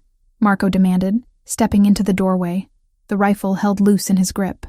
"Improvising," I said, grabbing a gallon of bleach and a bottle of high-concentration ammonia floor stripper. "You want to clear the hallway?" "I'll clear the hallway." Marco looked at the bottles in my hands, then at my face. He realized what I was suggesting. The mixture of sodium hypochlorite and ammonia created chloramine gas. It was volatile, toxic, and instantly incapacitating to the respiratory system. It was a war crime in a bottle. "It's dangerous," he said. "The ventilation is independent in the main room," I finished for him. "We seal the laundry door. We wear wet masks. They breach the front door. They get a face full of chemical warfare. It buys you seconds. Seconds you need." He hesitated, the protective instinct warring with the strategist in him. Then, a loud thud reverberated through the house. Someone was testing the reinforced front door with a battering ram. "Do it," Marco growled. "But stay low. If you breathe it, you burn your lungs." He tossed me a thick rag from the counter. I ran it under the tap, soaking it in cold water, and tied it tight around my face. Marco did the same with a torn piece of his ruined shirt. "They're breaching in 10 seconds," Marco said, his voice muffled by the cloth. He positioned himself behind the heavy oak island, leveling the rifle at the entryway. "Get ready." I crouched in the laundry room doorway, the heavy jugs uncapped in my hands. My heart was hammering against my ribs like a trapped bird, but my hands were steady. I poured the ammonia into a plastic bucket. Wham! The front door groaned. The wood splintered around the deadbolt. Wham! "Wait for it," Marco signaled with his hand. The door flew open with a crash, hanging off its hinges.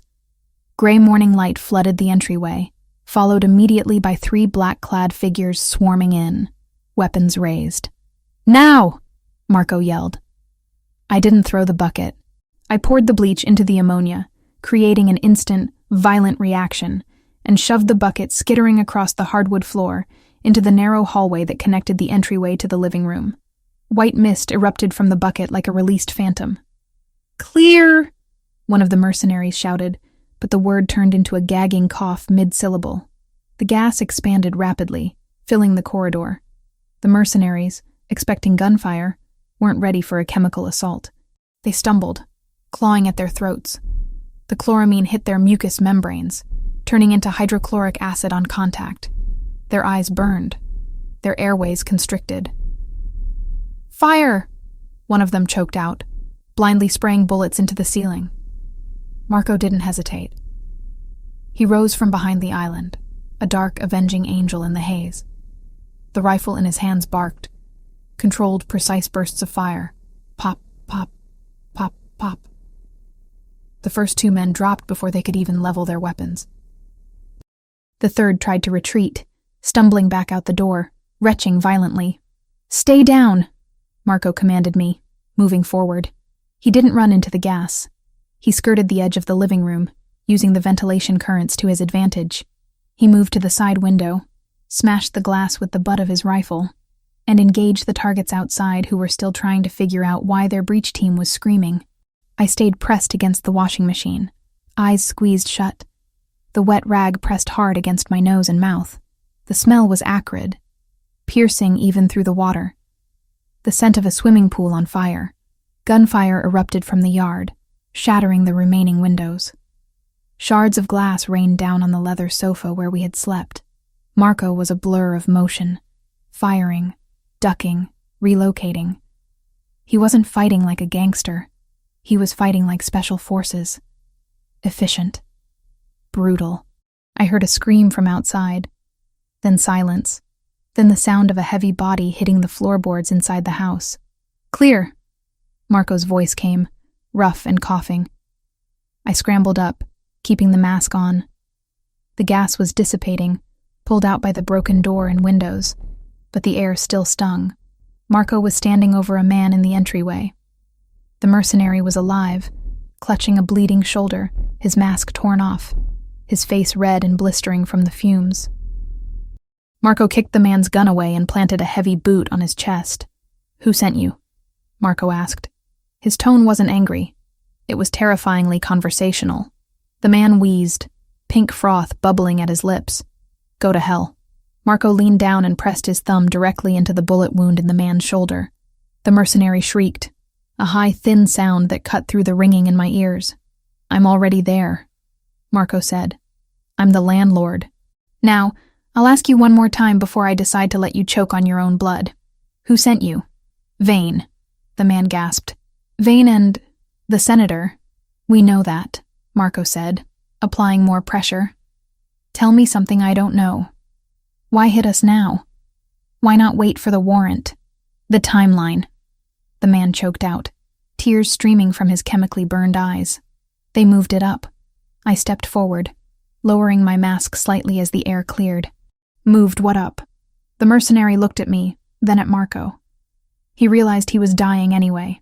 The wedding, and the flight. Marco eased the pressure slightly. "Talk. Tomorrow," the man wheezed.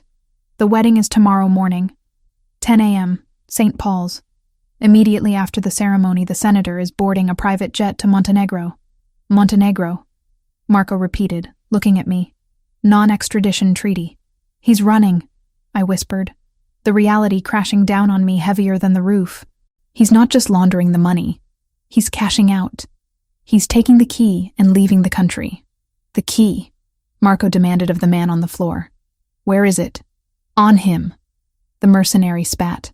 "Always on him. He knows. He knows you have the files. He knows he can't decrypt them without the physical drive. He's taking it with him. Once he lands in Montenegro, he sells the codes to the highest bidder and disappears." Marco stared at the man for a second longer, then stepped back. He knocked the man unconscious with a swift, merciful blow to the temple with the butt of his rifle. Silence returned to the safe house, broken only by the wind whistling through the shattered door. The smell of bleach and gunpowder hung heavy in the air. Marco walked to the kitchen sink and splashed water on his face, washing away the residue of the gas and the sweat of the fight. When he turned to look at me, his eyes were haunted. "We can't get to him," Marco said. It was an admission of defeat, something I thought incapable of coming from his mouth. "If he's leaving tomorrow, the security will be impenetrable. The FBI, his private detail, the police. They'll form a phalanx around him.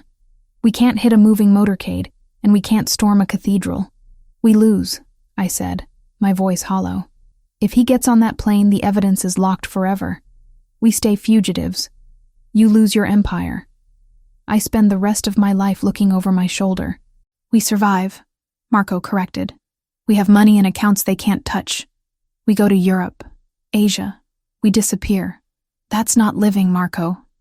That's hiding." I looked at the unconscious man on the floor, then at the destruction around us. "And he wins. He sells me. He tries to kill me, and he gets away with it. He gets to retire on a beach with millions of dollars while we live in the shadows. I'd rather live in the shadows with you than watch you die in the light," Marco said fiercely. I walked over to the shattered window. The rain had stopped, leaving a gray, oppressive mist hanging over the trees. My mind was racing, replaying the mercenary's words. The wedding is tomorrow, St. Paul's. A plan began to form. It was reckless. It was insane. It was the only card we had left to play. "You can't storm the cathedral," I said, turning back to him. "You're right. You can't get close to him. So we leave," Marco said. "Pack what you can." "No," I said. "You can't get close." "But I can." Marco froze. He stopped reloading the magazine. "What did you say?" "The narrative," I reminded him, stepping closer, my voice gaining strength. "Think about what the news said. I'm the victim. I'm the mentally unstable daughter who was kidnapped by the Mafia boss. My father needs that story to be true. He needs to play the grieving, worried father until the moment the wheels of that jet leave the tarmac. I know where this is going," Marco growled, his voice dropping an octave. "Stop. If I go back," I continued, ignoring him. "If I surrender, if I tell the police I escaped you, they take me straight to him. They take me to the house." "He'll kill you," Marco shouted, slamming his hand onto the granite counter. The sound cracked like a gunshot. "You are not walking back into that house, Chloe. Lucas shot at you. He tried to put a bullet in your head." "He won't kill me before the wedding," I argued, walking right up to him, grabbing his forearms. "He can't. He needs me to sign the papers to transfer the assets. He needs the spousal privilege to protect himself from the fallout. I have 24 hours of immunity, Marco. He has to marry me before he can kill me." "It's too risky," Marco said, shaking his head, his eyes wild. "You're asking me to hand you over to the monster." "I'm asking you to make me the Trojan horse," I said intensely. "I go in. I play the part. I let them think they've won. I get into the house. I find a way to get the key from around his neck." "And then what?" Marco demanded. "You're trapped in a house with 20 armed guards and a psychopath. How do you get out? How do I get to you?" "The wedding," I said. "St. Paul's. It's a public event. Even if they lock it down, there will be press. There will be chaos. You hit them then. When I'm at the altar. When I have the key." Marco pulled away from me, pacing the ruined living room. He ran a hand through his hair, tugging at the roots. "It's madness. If they search you, if they find a wire..." "They won't find a wire because I won't wear one," I said. "I'll be clean. I just need a way to signal you. A way to open the vault." "The key is physical," Marco muttered, his mind reluctantly engaging with the strategy. "If you get the drive, you still need to get it to me." "I will," I promised. "But you have to let me do this. You have to let me go." He stopped pacing. He looked at me across the room. The distance felt like a canyon. He looked at the bruises on my arms, the terror and exhaustion etched into my face, and the steel resolve in my eyes. "I promise to keep you safe," he whispered, his voice breaking. "Sending you back there. It breaks every instinct I have. You are keeping me safe," I said softly. "You're giving me a chance to fight back. I'm done running, Marco. I want to end this. I want to cut the head off the snake." He closed his eyes for a long moment. When he opened them, the warmth was gone, replaced by a cold, deadly calculation. He wasn't looking at his lover anymore. He was looking at his operative. "If we do this," he said, his voice low and dangerous, "there is no margin for error. If you miss the window, if you can't get the key, I will burn Boston to the ground to get you out, but it might be too late."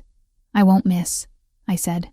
"You'll need a way to override the safe," Marco said, his mind moving 3 steps ahead. "The senator keeps a backup drive in his safe at home, in case he loses the necklace. You said you know the code, but he might have changed it." "He won't," I said. "He's arrogant." "We don't bet on arrogance," Marco countered. He walked to his equipment bag and pulled out a small metallic cylinder. It looked like a lipstick. "This isn't just a casing. It's a localized EMP and a brute force decryption tool. If you can get it near the keypad of his safe, it will cycle through every possible combination in under 3 minutes." He held it out to me. "And a tracker," he added. "I need to know exactly where you are every second." "They'll strip search me," I warned. "They'll check for bugs." "Not this," Marco said. He reached into the medical kit and pulled out a small translucent capsule. It looked like a vitamin. Ingestible. It pulses a low-frequency signal that cuts through interference. It dissolves in 24 hours. Swallow it. I took the capsule. I didn't hesitate. I put it in my mouth and swallowed dry. "I'm on the grid," I said. Marco walked over to me. He wrapped his arms around me, pulling me into him with a force that knocked the breath out of my lungs. He buried his face in my hair, inhaling deeply. "I hate this," he whispered into my ear. "I hate everything about this." "I know," I said, holding him just as tight. "If he touches you," Marco vowed, his voice vibrating against my skull. "If he hurts you, I will peel the skin from his bones." "He won't have time," I said, pulling back to look at him. "Because you're going to be there." "I'll be there," he promised. "I'll be waiting for the signal." "How do I signal you?" "The ceremony," Marco said. "When the priest asks for objections, that's the window. You create the chaos. I bring the storm." I nodded. I was terrified. My hands were shaking again, but my mind was clear. "We need to make it look real," I said. "I need to look like I escaped, like I've been running through the woods all night." Marco looked at the door. "The highway is 2 miles south. Police patrol it every hour." He touched my cheek one last time. It felt like a goodbye. "Go," he said, the word costing him everything. "Before I change my mind and lock you in this house forever." I stepped away from him. I grabbed my jacket. I didn't look back at the warmth of the safe house. I stepped over the unconscious mercenary, over the shattered glass, and walked out into the cold, gray morning. I was going back to the beginning. I was going back to be the victim one last time, but they wouldn't see the wolf hiding under the wedding veil until it was too late. The asphalt of Interstate 90 was cold and gritty under my boots, vibrating with the rumble of distant traffic. I stood on the shoulder of the highway, shivering, not from the temperature, but from the violation of what I was about to do. I was about to dismantle myself. I was about to shed the skin of the survivor I had become in Marco's arms and put back on the mask of the broken, hysterical daughter. I reached into my pocket and touched the cold metal of the lipstick tube. The EMP device Marco had given me. It was the only weapon I had. That, and the silent pulse of the tracker dissolving in my stomach. A digital lifeline connecting me to the man I had left behind in the woods. I took a deep breath, filling my lungs with the scent of exhaust fumes and damp pine. Then, I stepped into the light. A state trooper cruiser was idling 100 yards down the breakdown lane, running a speed trap. I didn't walk toward it. I ran. I let my legs buckle slightly, let my hair fall in wild, tangled curtains across my face. I summoned every ounce of fear I had felt in the tunnels, every scream I had suppressed in the gallery, and I let it all rise to the surface. "Help!" I screamed, my voice cracking perfectly. "Please, help me!" I waved my arms frantically, stumbling into the edge of the driving lane. Brakes screeched. A horn blared. A long, angry note that tore through the morning silence. The trooper's car door flew open before he even put it in park. He was young, his hand dropping instinctively to his holster as he saw a woman running out of the mist. "Ma'am, get off the road," he shouted, rushing toward me. I collapsed onto the gravel shoulder, scraping my palms. I didn't get up. I curled into a ball, sobbing. It wasn't entirely acting. The exhaustion was real. The terror of what waited for me at the end of this ride was real. "He's coming." I gasped as the trooper knelt beside me. I grabbed his uniform sleeve, burying my face in the rough fabric. "He's coming back for me. Don't let him take me." "Who?" the trooper asked, his voice switching from authoritative to urgent. He clicked his radio. "Dispatch, I have a 1054 on I-90 eastbound. Female, mid-20s, visible distress. Send backup and EMS. Ravellini." I whispered the name like a curse, just loud enough for him to hear. "Marco Ravellini. He had a gun." The trooper stiffened. The name was radioactive. He pulled me up, positioning his body between me and the empty tree line, scanning the woods with wide, fearful eyes. "You're safe now," he lied. "Get in the car." I huddled in the back of the cruiser, wrapped in a scratchy wool blanket, watching the world blur through the safety glass. The radio chatter was incessant. Codes, locations.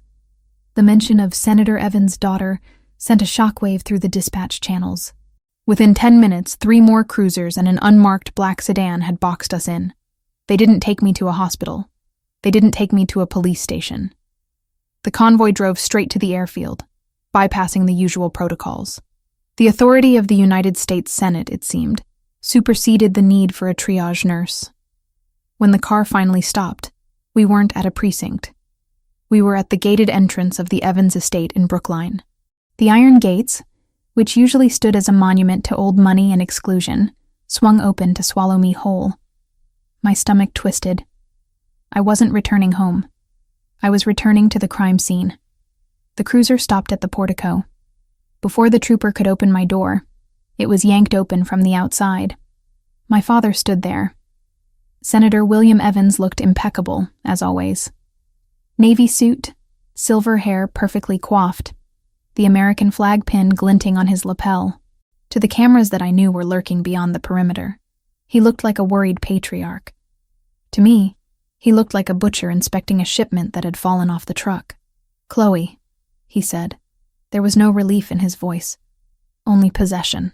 He reached in and grabbed my arm. His grip was hard, his fingers digging into the sensitive flesh of my bicep where a bruise was already forming. He hauled me out of the car, pulling me into a hug that felt more like a restraint. "Thank God," he said loudly, for the benefit of the troopers standing by. "My poor girl, look at you." He pressed my face into his shoulder. I smelled his cologne. Expensive, musky, cloying.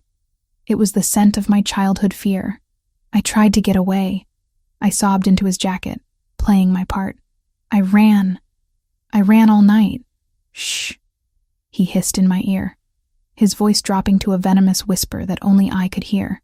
"If you say one word about the paintings, I will have you lobotomized in a Swiss clinic before the week is out." I pulled back, letting my eyes widen with a manic, fragile terror. "I just want to sleep. Please, Daddy. I just want it to stop. It's over now," he said, turning to the lead officer. "Thank you, Lieutenant. My family is indebted to you. My personal medical team will take it from here. She needs privacy and sedation." "Senator, we need to take a statement regarding Ravellini," the officer started. "Tomorrow," my father snapped. "Can't you see she's in shock? Get off my property." He didn't wait for an answer. He dragged me up the steps and into the house. The heavy oak doors slammed shut, cutting off the sunlight, the police, and the last hope of rescue. The foyer was exactly as I remembered it. Cold marble, looming portraits of ancestors who looked down with judgmental stares, and the silence of a mausoleum. But today, the silence was broken by a slow, mocking clap. Lucas Vane emerged from the library. He looked different than he had at the gallery. The smooth, polished politician was gone. In his place was a man with dark circles under his eyes and a bandage wrapped around his right hand where Marco had shot the gun out of his grip. He walked with a slight limp, favoring the leg where the concrete shrapnel had hit him. "The runaway bride returns," Lucas said, his voice dripping with acid. He walked up to me, invading my personal space. My father released my arm, but he didn't step between us. He went to the sideboard and poured himself a drink, ignoring the predator circling his daughter. "You look terrible, Chloe," Lucas observed, reaching out to touch a lock of my matted hair. I flinched violently, slapping his hand away. "Don't touch me," I screamed, keeping up the act of the traumatized victim. "You tried to kill me. I tried to save you," Lucas corrected smoothly, though his eyes promised retribution. "You were being abducted by a terrorist. I was firing at the threat. It's a tragedy you were in the crossfire." He grabbed my chin, forcing me to look at him. His grip was painful. "Where is he? Where is Ravellini?" "I don't know," I stammered, tears leaking from my eyes. He dropped me in the woods. He said I was slowing him down. He ran north." "North," Lucas repeated, skeptical. He looked at my father. "We need to search her." "Lucas." My father sighed, taking a sip of scotch. "She was with him for 2 days, William," Lucas snapped. "He's a strategist. He wouldn't just let her go. She's a liability, unless she's a messenger." Lucas turned back to me. "Strip." My blood ran cold. "No. I said strip," Lucas roared, the facade cracking completely. "Right here. Now. I want to know what you're carrying." "I'm not wearing a wire," I yelled, backing away until I hit the staircase banister. "I escaped. I barely got away with my life." "Check her," my father ordered, bored. "We can't take chances." Lucas grabbed the front of my jacket, the oversized tactical jacket Marco had given me, and ripped the zipper down. He shoved it off my shoulders. He patted down the pockets of my jeans, his hands rough and invasive. He checked my waistband, his fingers lingering inappropriately, making my skin crawl with a nausea that had nothing to do with the chemical gas I'd inhaled earlier. He found nothing. No phone. No wire. No gun. "Shoes," he commanded. I kicked off the boots. He shook them out. Nothing. He stepped back, looking frustrated. He circled me, eyeing the lipstick tube that I had shoved into the coin pocket of my jeans. A pocket so small and tight he hadn't felt the cylinder during the pat-down. It was a gamble. A terrifying, reckless gamble. If he asked me to empty my pockets, it was over. "Open your mouth," he said. I opened it. He grabbed my jaw, tilting my head back, looking under my tongue, checking my molars for a transmitter. He saw nothing but my throat. The tracker was already deep in my digestive tract, pulsing silently, invisible to the naked eye. "Clean," Lucas muttered, stepping back. He looked disappointed. "Satisfied?" I spat, pulling my jacket back up to cover my trembling body. "For now," Lucas said. "Take her upstairs. Lock her in the East Wing. Dr. Eris is coming to administer a sedative. I want her unconscious until the ceremony." "The ceremony?" I asked, feigning confusion. "What ceremony?" "Our wedding, darling." Lucas smiled, a shark baring its teeth. "Tomorrow morning, 10 o'clock. We moved it up. We can't let a little thing like an abduction ruin our special day, can we? Besides, the public sympathy will be incredible for the Poles. The brave survivor marrying her hero." My father set his glass down. "Take her up. 2 guards on the door. No one enters except the doctor." 2 of the private security contractors, men who looked indistinguishable from the ones Marco had gassed, stepped forward. They took my arms and marched me up the grand staircase. I didn't fight them. I let my feet drag. I let my head hang low. But as we ascended, I counted the steps. I noted the position of the cameras. I clocked the shift change of the guards in the hallway. They shoved me into my old bedroom and slammed the door. I heard the distinct click-clack of the external deadbolt engaging. I was trapped. I waited. I waited for 10 minutes, standing in the center of the room that had been my childhood prison. The pink wallpaper, the canopy bed, the shelves lined with participation trophies I hadn't wanted. It was all a shrine to a girl who didn't exist anymore. Then, the door opened again. A man in a white coat entered, carrying a black medical bag. Dr. Eris. My father's personal physician, a man who wrote prescriptions for donors' wives and looked the other way when interns overdosed at campaign parties.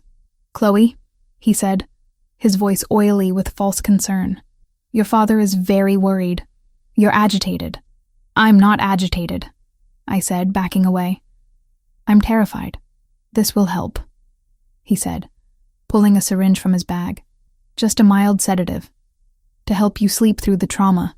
I looked at the needle. If he knocked me out, I would miss the window. I wouldn't be able to signal Marco. I wouldn't be able to get the key. I had to act. "I'll take it," I said, my voice trembling. "Please, I just want to forget." He relaxed, lowering his guard. "That's a good girl. Sit on the bed." I sat. He approached, swabbing my arm with alcohol. As he leaned in, focusing on finding a vein, I moved. I didn't punch him. I wasn't Marco. I used what was there. I grabbed the heavy brass lamp from the bedside table and swung it with both hands. The base connected with the side of his head with a sickening thud. Dr. Eris crumpled to the floor without a sound. I froze, listening. Had the guards heard? Silence. The heavy oak door was soundproofed, a feature my father had installed years ago to keep my crying from disturbing his meetings. For once, his cruelty was my advantage. I checked the doctor's pulse. Strong, steady. He was out, but alive. I dragged him behind the bed and stripped off his white coat. I didn't put it on. It wouldn't fit, and it wouldn't fool the guards. But I raided his bag. I found a bottle of pills, benzodiazepines. I pocketed them. I found a roll of medical tape. Then I went to the window. It was barred, another safety measure from my teenage years. Escape was impossible that way. I looked at the clock. 2 a.m. The house was quiet. The guards would be tired. I retrieved the lipstick tube from my pocket. Marco had explained how it worked. It wasn't just a jammer. It was a localized frequency overload device. It could fry a digital lock from 6 inches away, but the lock was on the outside of my door. I went to the door and knelt by the keyhole. It was an old-fashioned mechanical deadbolt reinforced with a modern magnetic strip. The lipstick wouldn't work on the deadbolt. Panic flared in my chest. I had the tech to crack a safe, but I was defeated by a piece of iron. Then I remembered the vents. The house was old, but the HVAC system had been updated. There was a return vent near the ceiling. It led to the central shaft. It wouldn't fit a person, but sound traveled. I dragged the desk chair over to the vent. I climbed up and put my ear to the grate. I could hear the guards talking in the hallway. Shift ends in 20. Man, Vane is losing it. Did you see him kicking the dog earlier? Just keep your head down. We get the bonus once the jet takes off. 20 minutes. Shift change. That was the gap. I waited. It was the longest 20 minutes of my life. I sat on the floor, clutching the lipstick device, breathing in rhythm with the tracker in my gut. I am not alone, I told myself. Marco is watching the dot on a screen. He knows I'm here. Finally, I heard heavy footsteps retreating. Then, a brief silence before the new set of footsteps would arrive.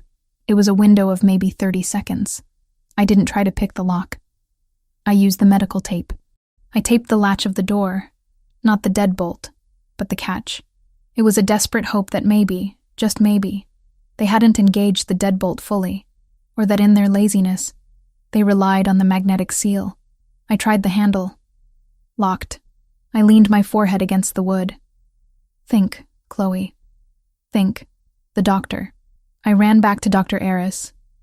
I searched his pockets. Keys. A ring of keys. I grabbed them, my hands shaking so hard I dropped them twice. I ran back to the door. I tried the first key. It didn't fit. The second. No. The third. It slid in. I turned it. The deadbolt clicked back. I cracked the door open. The hallway was empty.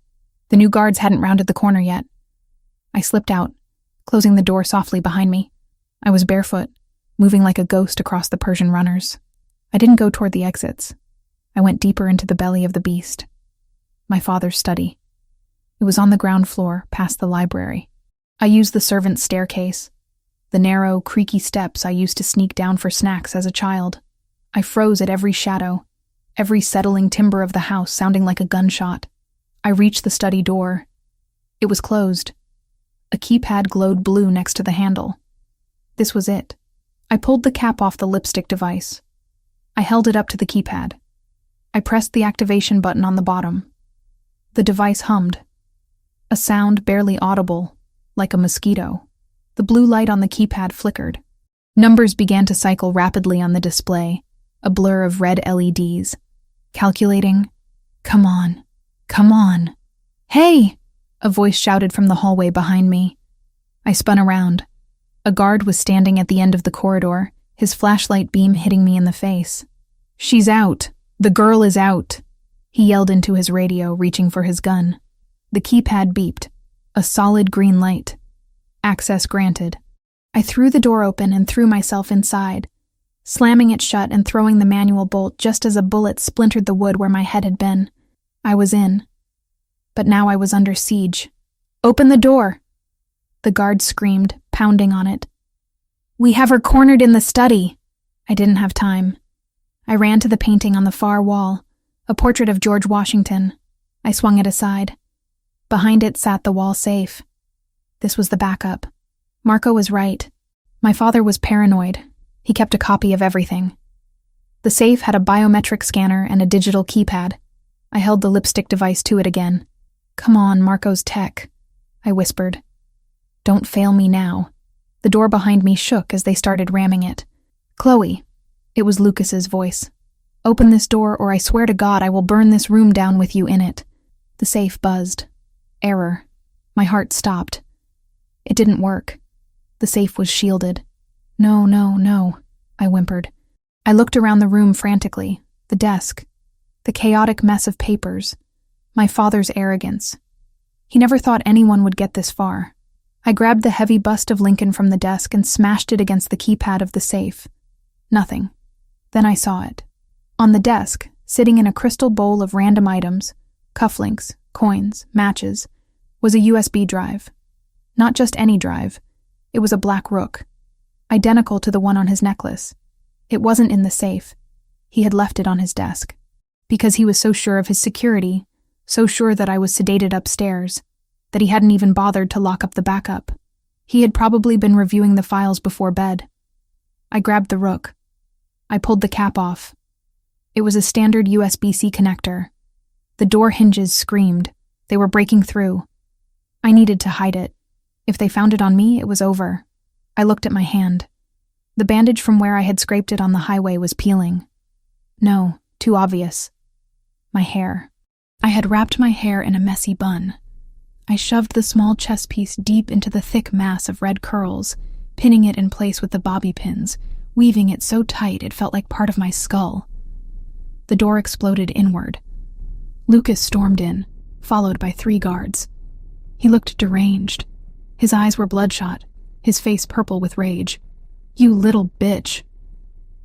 He crossed the room in 2 strides and backhanded me. The force of the blow knocked me into the bookshelf. I tasted blood. "Check the room," he screamed at the guards. "Check everything. What did she touch?" I lay on the floor, curled up, protecting my head, and the drive hidden in my hair. "I just wanted to call him," I sobbed, pointing at the desk phone. "I just wanted to call Marco. I miss him." Lucas stopped. He looked at the phone, then at me. He laughed, a cruel, jagged sound.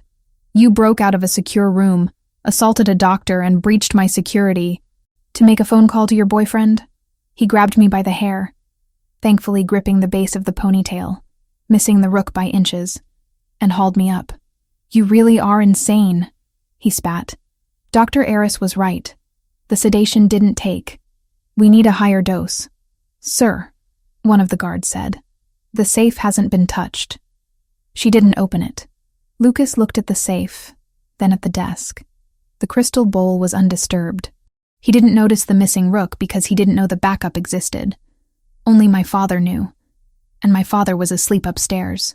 "Take her back," Lucas ordered, shoving me into the arms of the guards. "And this time, zip-tie her to the bed frame. If she moves an inch, break her legs. She just needs to be able to say 'I do' tomorrow. She doesn't need to walk." They dragged me out. My cheek throbbed, my lip was split, and my ribs ached. But as they marched me back to my prison, a wild, hysterical laughter bubbled in my chest. I had it. I had the key. I was bruised. I was bleeding. And I was about to be tied to a bed like a sacrificial lamb. But I had the black rook woven into my hair. I looked out the window as we passed the landing. The sun was starting to rise. The sky was bleeding red and gold. "I'm ready, Marco," I thought, sending the thought out into the ether as the tracker pulsed in my gut. "I have the payload. Bring the storm." The layers of foundation felt heavy on my skin, a suffocating mask of beige designed to hide the purple bruise blooming on my cheekbone. The makeup artist, a woman with trembling hands who clearly knew better than to ask questions, dabbed concealer over my split lip. I sat frozen in the vanity chair of the bridal suite at the cathedral, staring at my reflection. The woman looking back was a stranger. She was pale, hollow-eyed, and draped in a gown of Chantilly lace that cost more than a house. But beneath the layers of tulle and silk, my heart was beating a frantic, steady rhythm against my ribs. Thump, thump, thump, thump. It wasn't fear. It was a countdown. Inside my stomach, the tracker Marco had given me was pulsing, sending a silent scream to a receiver somewhere in the city. And woven deep into the intricate, painful chignon piled high on my head, hidden beneath a spray of diamond pins and hairspray, was the black rook, the key to the kingdom.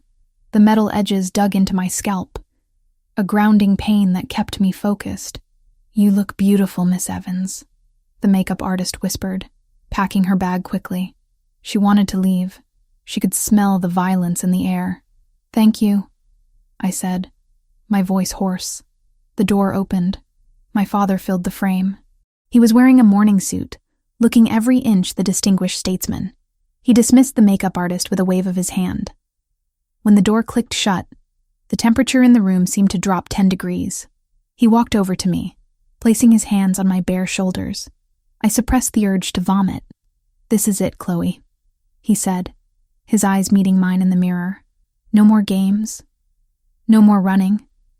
You walk down that aisle, you say 'I do,' and you smile for the cameras. Do you understand?" "I understand," I said softly. "If you try anything," he leaned down, his breath hot against my ear. "If you trip, If you cry, if you hesitate, I have men stationed at every exit, and I will give the order to find Marco Ravellini and burn him alive in whatever hole he's hiding in." I didn't flinch. He thought Marco was hiding. He thought he had won. "I'm ready, Father," I said. "Let's get this over with."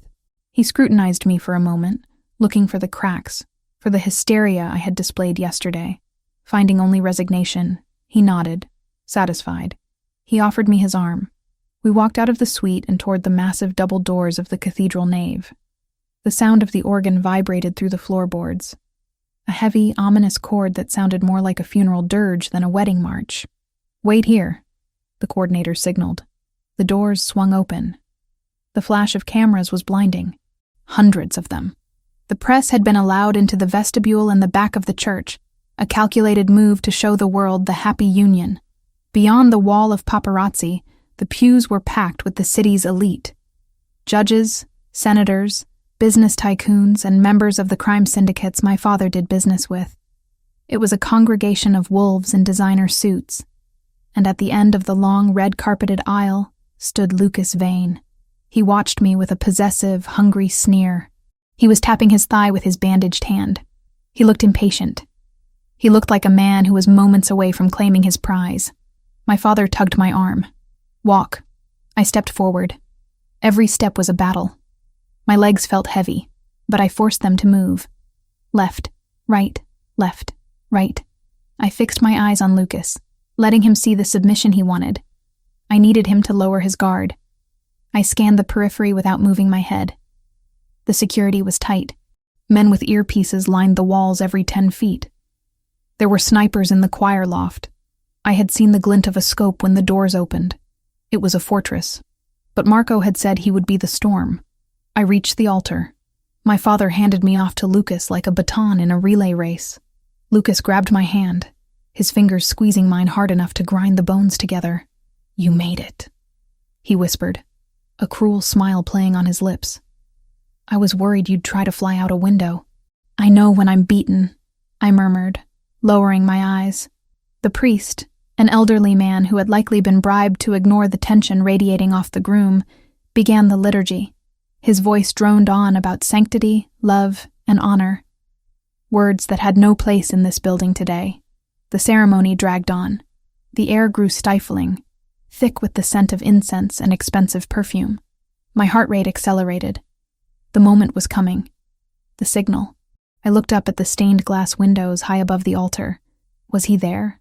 Was he watching? "Do you, Lucas Vane, take this woman to be your lawfully wedded wife?" "I do," Lucas said, his voice ringing out with sickening confidence. "And do you, Chloe Evans, take this man to be your lawfully wedded husband?" The silence stretched. 1 second. 2. Lucas's grip tightened painfully on my hand. My father shifted in the front pew. I started, my voice trembling. The priest nodded, eager to wrap this up.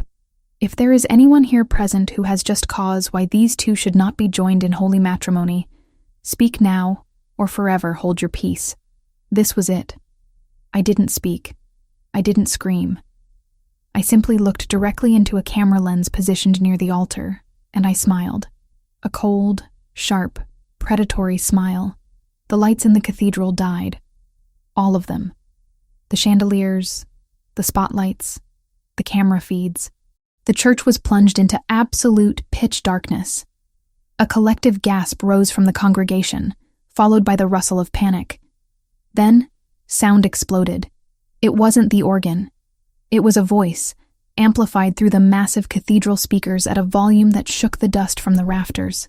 "She's not necessary after the merger is complete. An accident, an overdose. She's the perfect scapegoat." My father's voice, crystal clear. The recording Marco and I had discussed, the one from the library. "Once the assets are liquidated, do whatever you want with her." The lights flickered back on, but they were strobing now, harsh, blinding flashes of red and white. Chaos erupted. People were screaming, scrambling over pews.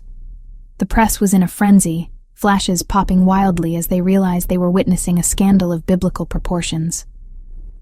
Lucas dropped my hand as if I burned him. He spun around, looking for the source of the audio. "Cut the sound! Kill it! Senator Evans!" a reporter shouted from the back. "Is that your voice?" "It's a deep fake," my father roared, standing up, his face purple. "It's a lie." But the audio continued. Lucas's voice filled the church next. "I'll make it look like a suicide. The grieving husband plays well with the voters." Lucas pulled a gun. He didn't care about the cameras anymore. He didn't care about the politics. He saw his life disintegrating in real time. He turned the weapon on me. "You bitch!" he screamed, raising the silver revolver. "You recorded us!" I didn't move. I didn't have to. The stained glass window behind the altar, the massive depiction of St. Michael casting down Satan, shattered inward. Glass rained down like diamonds. Ropes dropped from the darkness of the vaulted ceiling. Figures descended. Not angels, soldiers, clad in tactical black, FBI emblazoned on their vests in bold yellow letters. But one figure didn't use a rope. He emerged from the shadows of the sacristy door, stepping onto the altar as if he owned the very ground of God. Marco. He wasn't wearing a mask. He wasn't hiding. He was wearing a dark suit, his shirt unbuttoned, his face a mask of calculated violence. He held a gun in one hand, leveled steady and true. "Lucas!" Marco's voice cut through the chaos, deeper and more terrifying than the amplified recording. Lucas spun toward him, distracting him from me. "Ravellini!" Lucas shrieked, swinging his gun toward Marco. It was a mistake. Marco fired. One shot. The bullet struck Lucas's right shoulder, spinning him around. He dropped the gun, howling in pain, clutching the shattered joint. "Federal agents! Nobody move!" The FBI team hit the ground running. They swarmed the altar, weapons drawn. But they weren't aiming at Marco. They were aiming at the senator's security detail. My father tried to run. He scrambled toward the side exit, pushing past a bewildered bishop. 2 agents tackled him before he made it 3 steps. The sight of Senator William Evans, the untouchable kingmaker, face down on the marble floor with his hands cuffed behind his back, was an image that would be burned into history. I stood alone in the center of the storm. The wedding dress felt miles heavy. Marco walked toward me. He didn't run. He walked with a terrifying calm, stepping over Lucas Vane, who was writhing on the ground, bleeding onto the white altar steps. Marco stopped in front of Lucas. He looked down.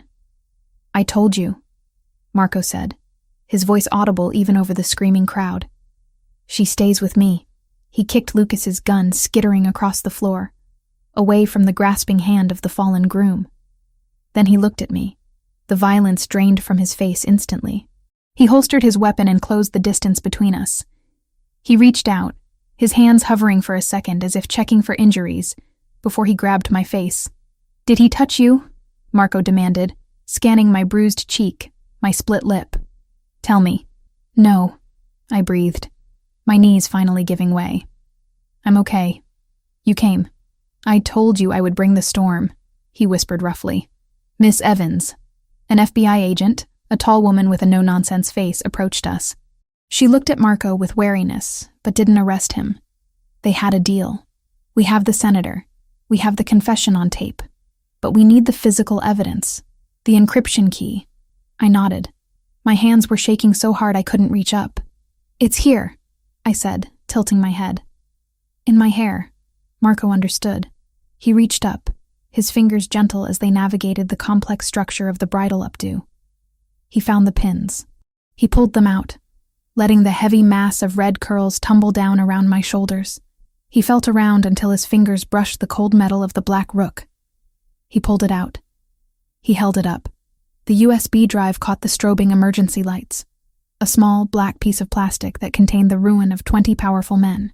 He handed it to the agent. "The Da Vinci files," Marco said. "Full decryption. Names, dates, bank accounts. It's all there." The agent took it, bagging it immediately.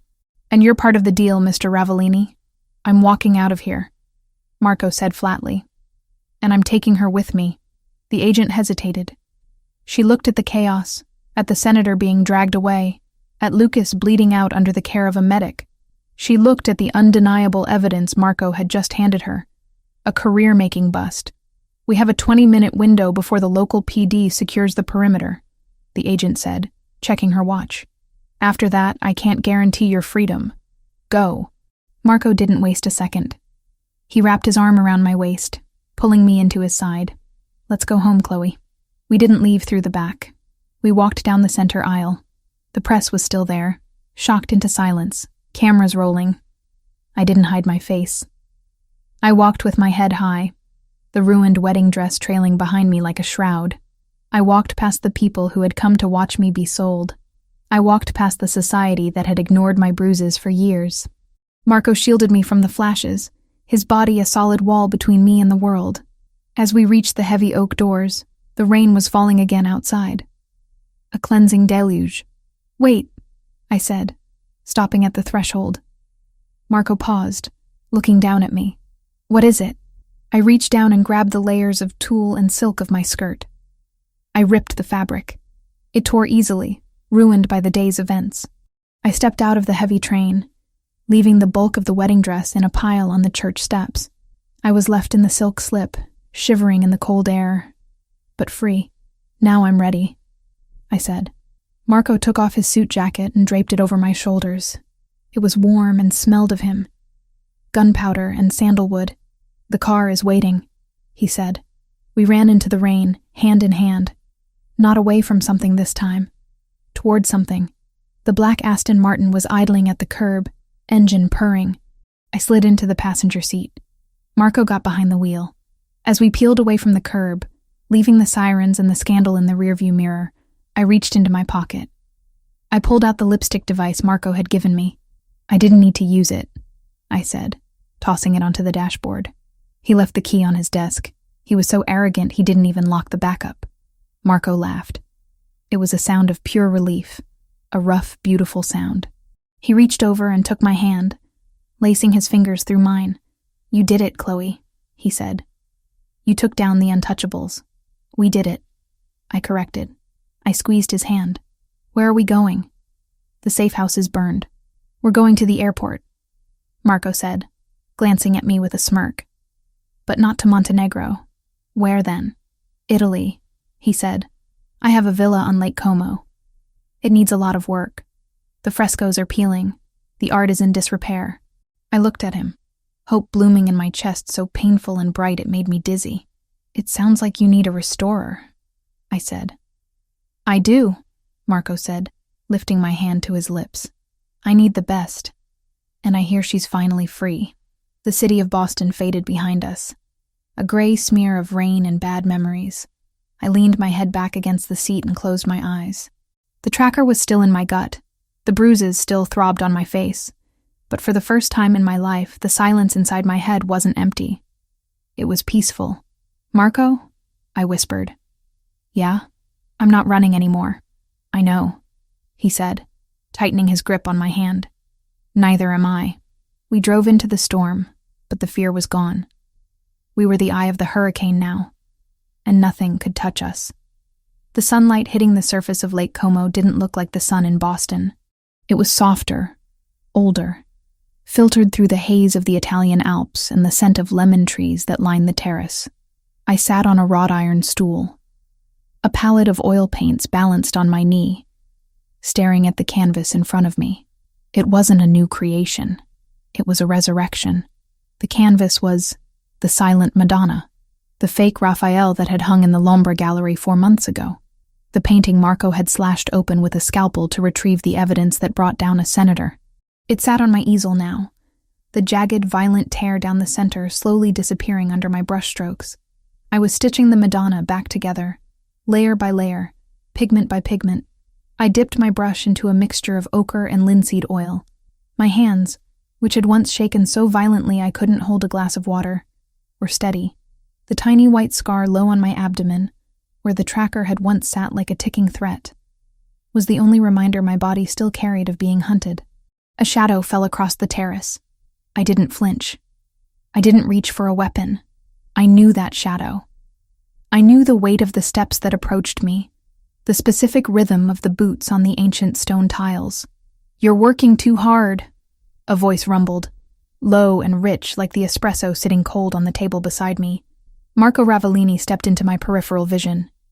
He looked different here. The perpetual tension of Boston, the coiled spring of a man constantly anticipating an ambush, had loosened slightly.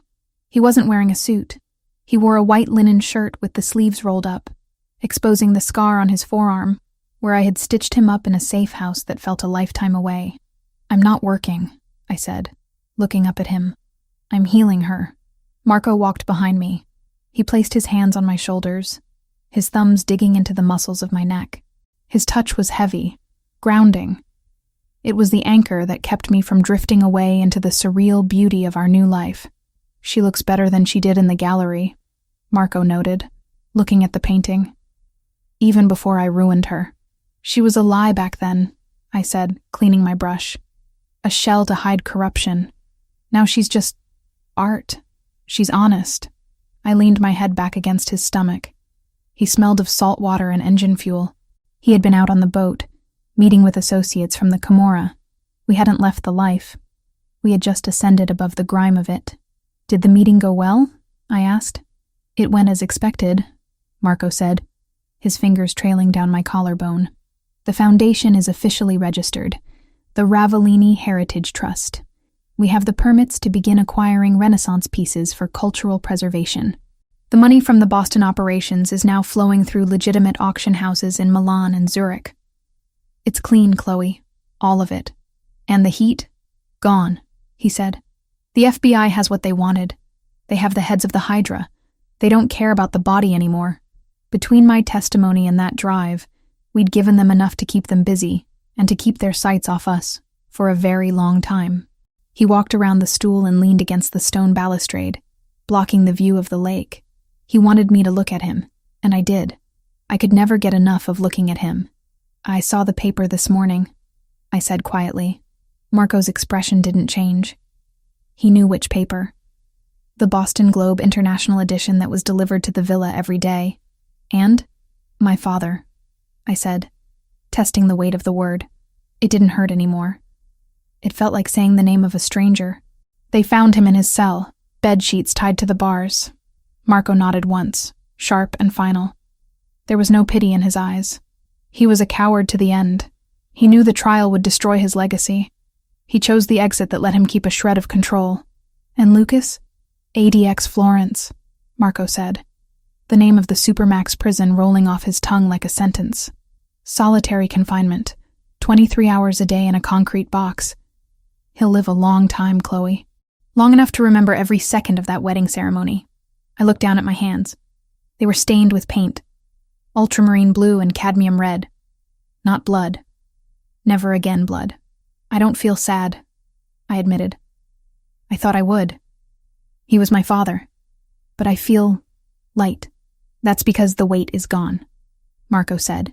He pushed off the railing and stepped into my personal space, his thighs brushing against my knees. He reached into his pocket and pulled out a small velvet box. My heart skipped a beat. "Marco, I didn't get to give you a wedding gift," he said softly. "The last time we were at an altar, I was too busy shooting the groom." I laughed. A genuine bubbling sound that echoed off the villa walls. "You have a strange definition of romance, Mr. Ravellini." "Open it." I took the box. It wasn't a ring. I opened the lid to reveal a heavy silver pendant on a delicate chain. It was a rook, a chess piece. But it wasn't the cheap plastic drive I had stolen from my father's desk. This was solid platinum, with tiny emeralds set into the crenellations. "To remind you," Marco said, his voice dropping to that rough whisper that made my toes curl, "that the most powerful piece on the board isn't the king. It's the queen who knows how to move in the dark." My eyes stung. I took the necklace out, the cool metal heavy in my palm. "Put it on me?" I turned around, lifting my hair. Marco's fingers brushed the nape of my neck, sending shivers down my spine as he fastened the clasp. He didn't pull away. He kissed the sensitive spot just below my ear, his breath hot against my skin. "I have something for you too," I whispered. Marco paused. "I don't need anything. I have the villa. I have the empire. I have you. You might need this," I said. I stood up, setting the palette aside. I turned to face him. I was wearing a loose linen dress, gathered at the waist. I took his hand, the large, scarred hand that had held a gun to protect me, that had pulled me out of the rain, and I placed it on my stomach. By then, the curve was undeniable. It was a firm, rounded swell beneath the fabric, a secret we had kept between us in the chaos of the move, the lawyers, and the transition. Marco went still. His hand didn't move. He stared at his own fingers splayed across my belly, his eyes widening. For the first time since I had met him, the Wolf of Boston looked stunned. Chloe. He breathed. The name was a prayer. We beat the odds, Marco, I said, my voice trembling slightly. We didn't just survive. We created. He looked up at me, and the raw emotion in his dark eyes shattered me. There was awe there. There was terror. And there was a love so fierce it felt like a physical force. A baby, he murmured, as if testing the reality of it. A legacy, I corrected. Not one of blood and crime. One of us. He's going to grow up here, Marco. In the sun. He's never going to know the tunnels. He's never going to know the fear. Marco dropped to his knees, right there on the terrace stones. He pressed his face against my stomach, his arms wrapping around my waist, holding me as if I were made of glass and iron all at once. I felt his shoulders shake. Just once. I will burn the world to keep him safe. He vowed, his voice muffled against my dress. I will tear the sky down before I let anything touch either of you. I ran my fingers through his dark hair, looking out at the lake. The water shimmered, peaceful and indifferent. You don't have to burn the world anymore, I said softly. We own it. He stood up slowly, keeping his hands on me. He looked at the restored painting, then at the horizon, then at me. You saved me, he said. That night in the rain, I thought I was saving a damsel, but I was the one drowning. I was dead, Chloe. I was a machine made of violence. You woke me up. You gave me a door, I replied. I was running to nowhere. You gave me a destination. He leaned in, his forehead resting against mine. We breathed the same air, shared the same silence. Are you happy? He asked. It was a simple question, but it carried the weight of everything we had lost to get here. I thought about the cold tunnel under the hotel. I thought about the chemical burn in my lungs. I thought about the moment I walked down the aisle to a man who wanted me dead. I'm not just happy, I said. I'm free. Marco smiled. It wasn't the predatory smirk of the dawn. It was the smile of a man who had won the only war that mattered. Then paint, he said, nodding at the canvas. Paint it all. Paint the lake. Paint the baby. Paint the life we stole from them. I will, I promised. He kissed me. It was a slow, deep kiss, tasting of lemon and promise. When he pulled away, he lingered, his hand covering the platinum rook at my throat. I have to make a call, he said. Milan is waiting for the authorization on the new security system. Go, I said. We'll be here. He walked back toward the glass doors of the villa. At the threshold, he stopped. He turned back, his silhouette framed by the dark interior of the house that was our fortress. Chloe? Yes? You knocked on my door, he said, echoing the words he had spoken that first night, in a different life. And you opened it, I replied. Stay with me, he said. The command was gone. It was a plea. It was a vow. I smiled, picking up my brush, dipping it into the green paint. The color of life, the color of the dress I had worn the night I became his. Always, I said. He watched me for another second, then disappeared into the house. I turned back to the canvas. I painted the Madonna's robes. I painted the light. I painted the future, stroke by stroke, secure in the knowledge that behind me, the door was locked, the gate was guarded, and the monster who lived inside was no longer a monster to me.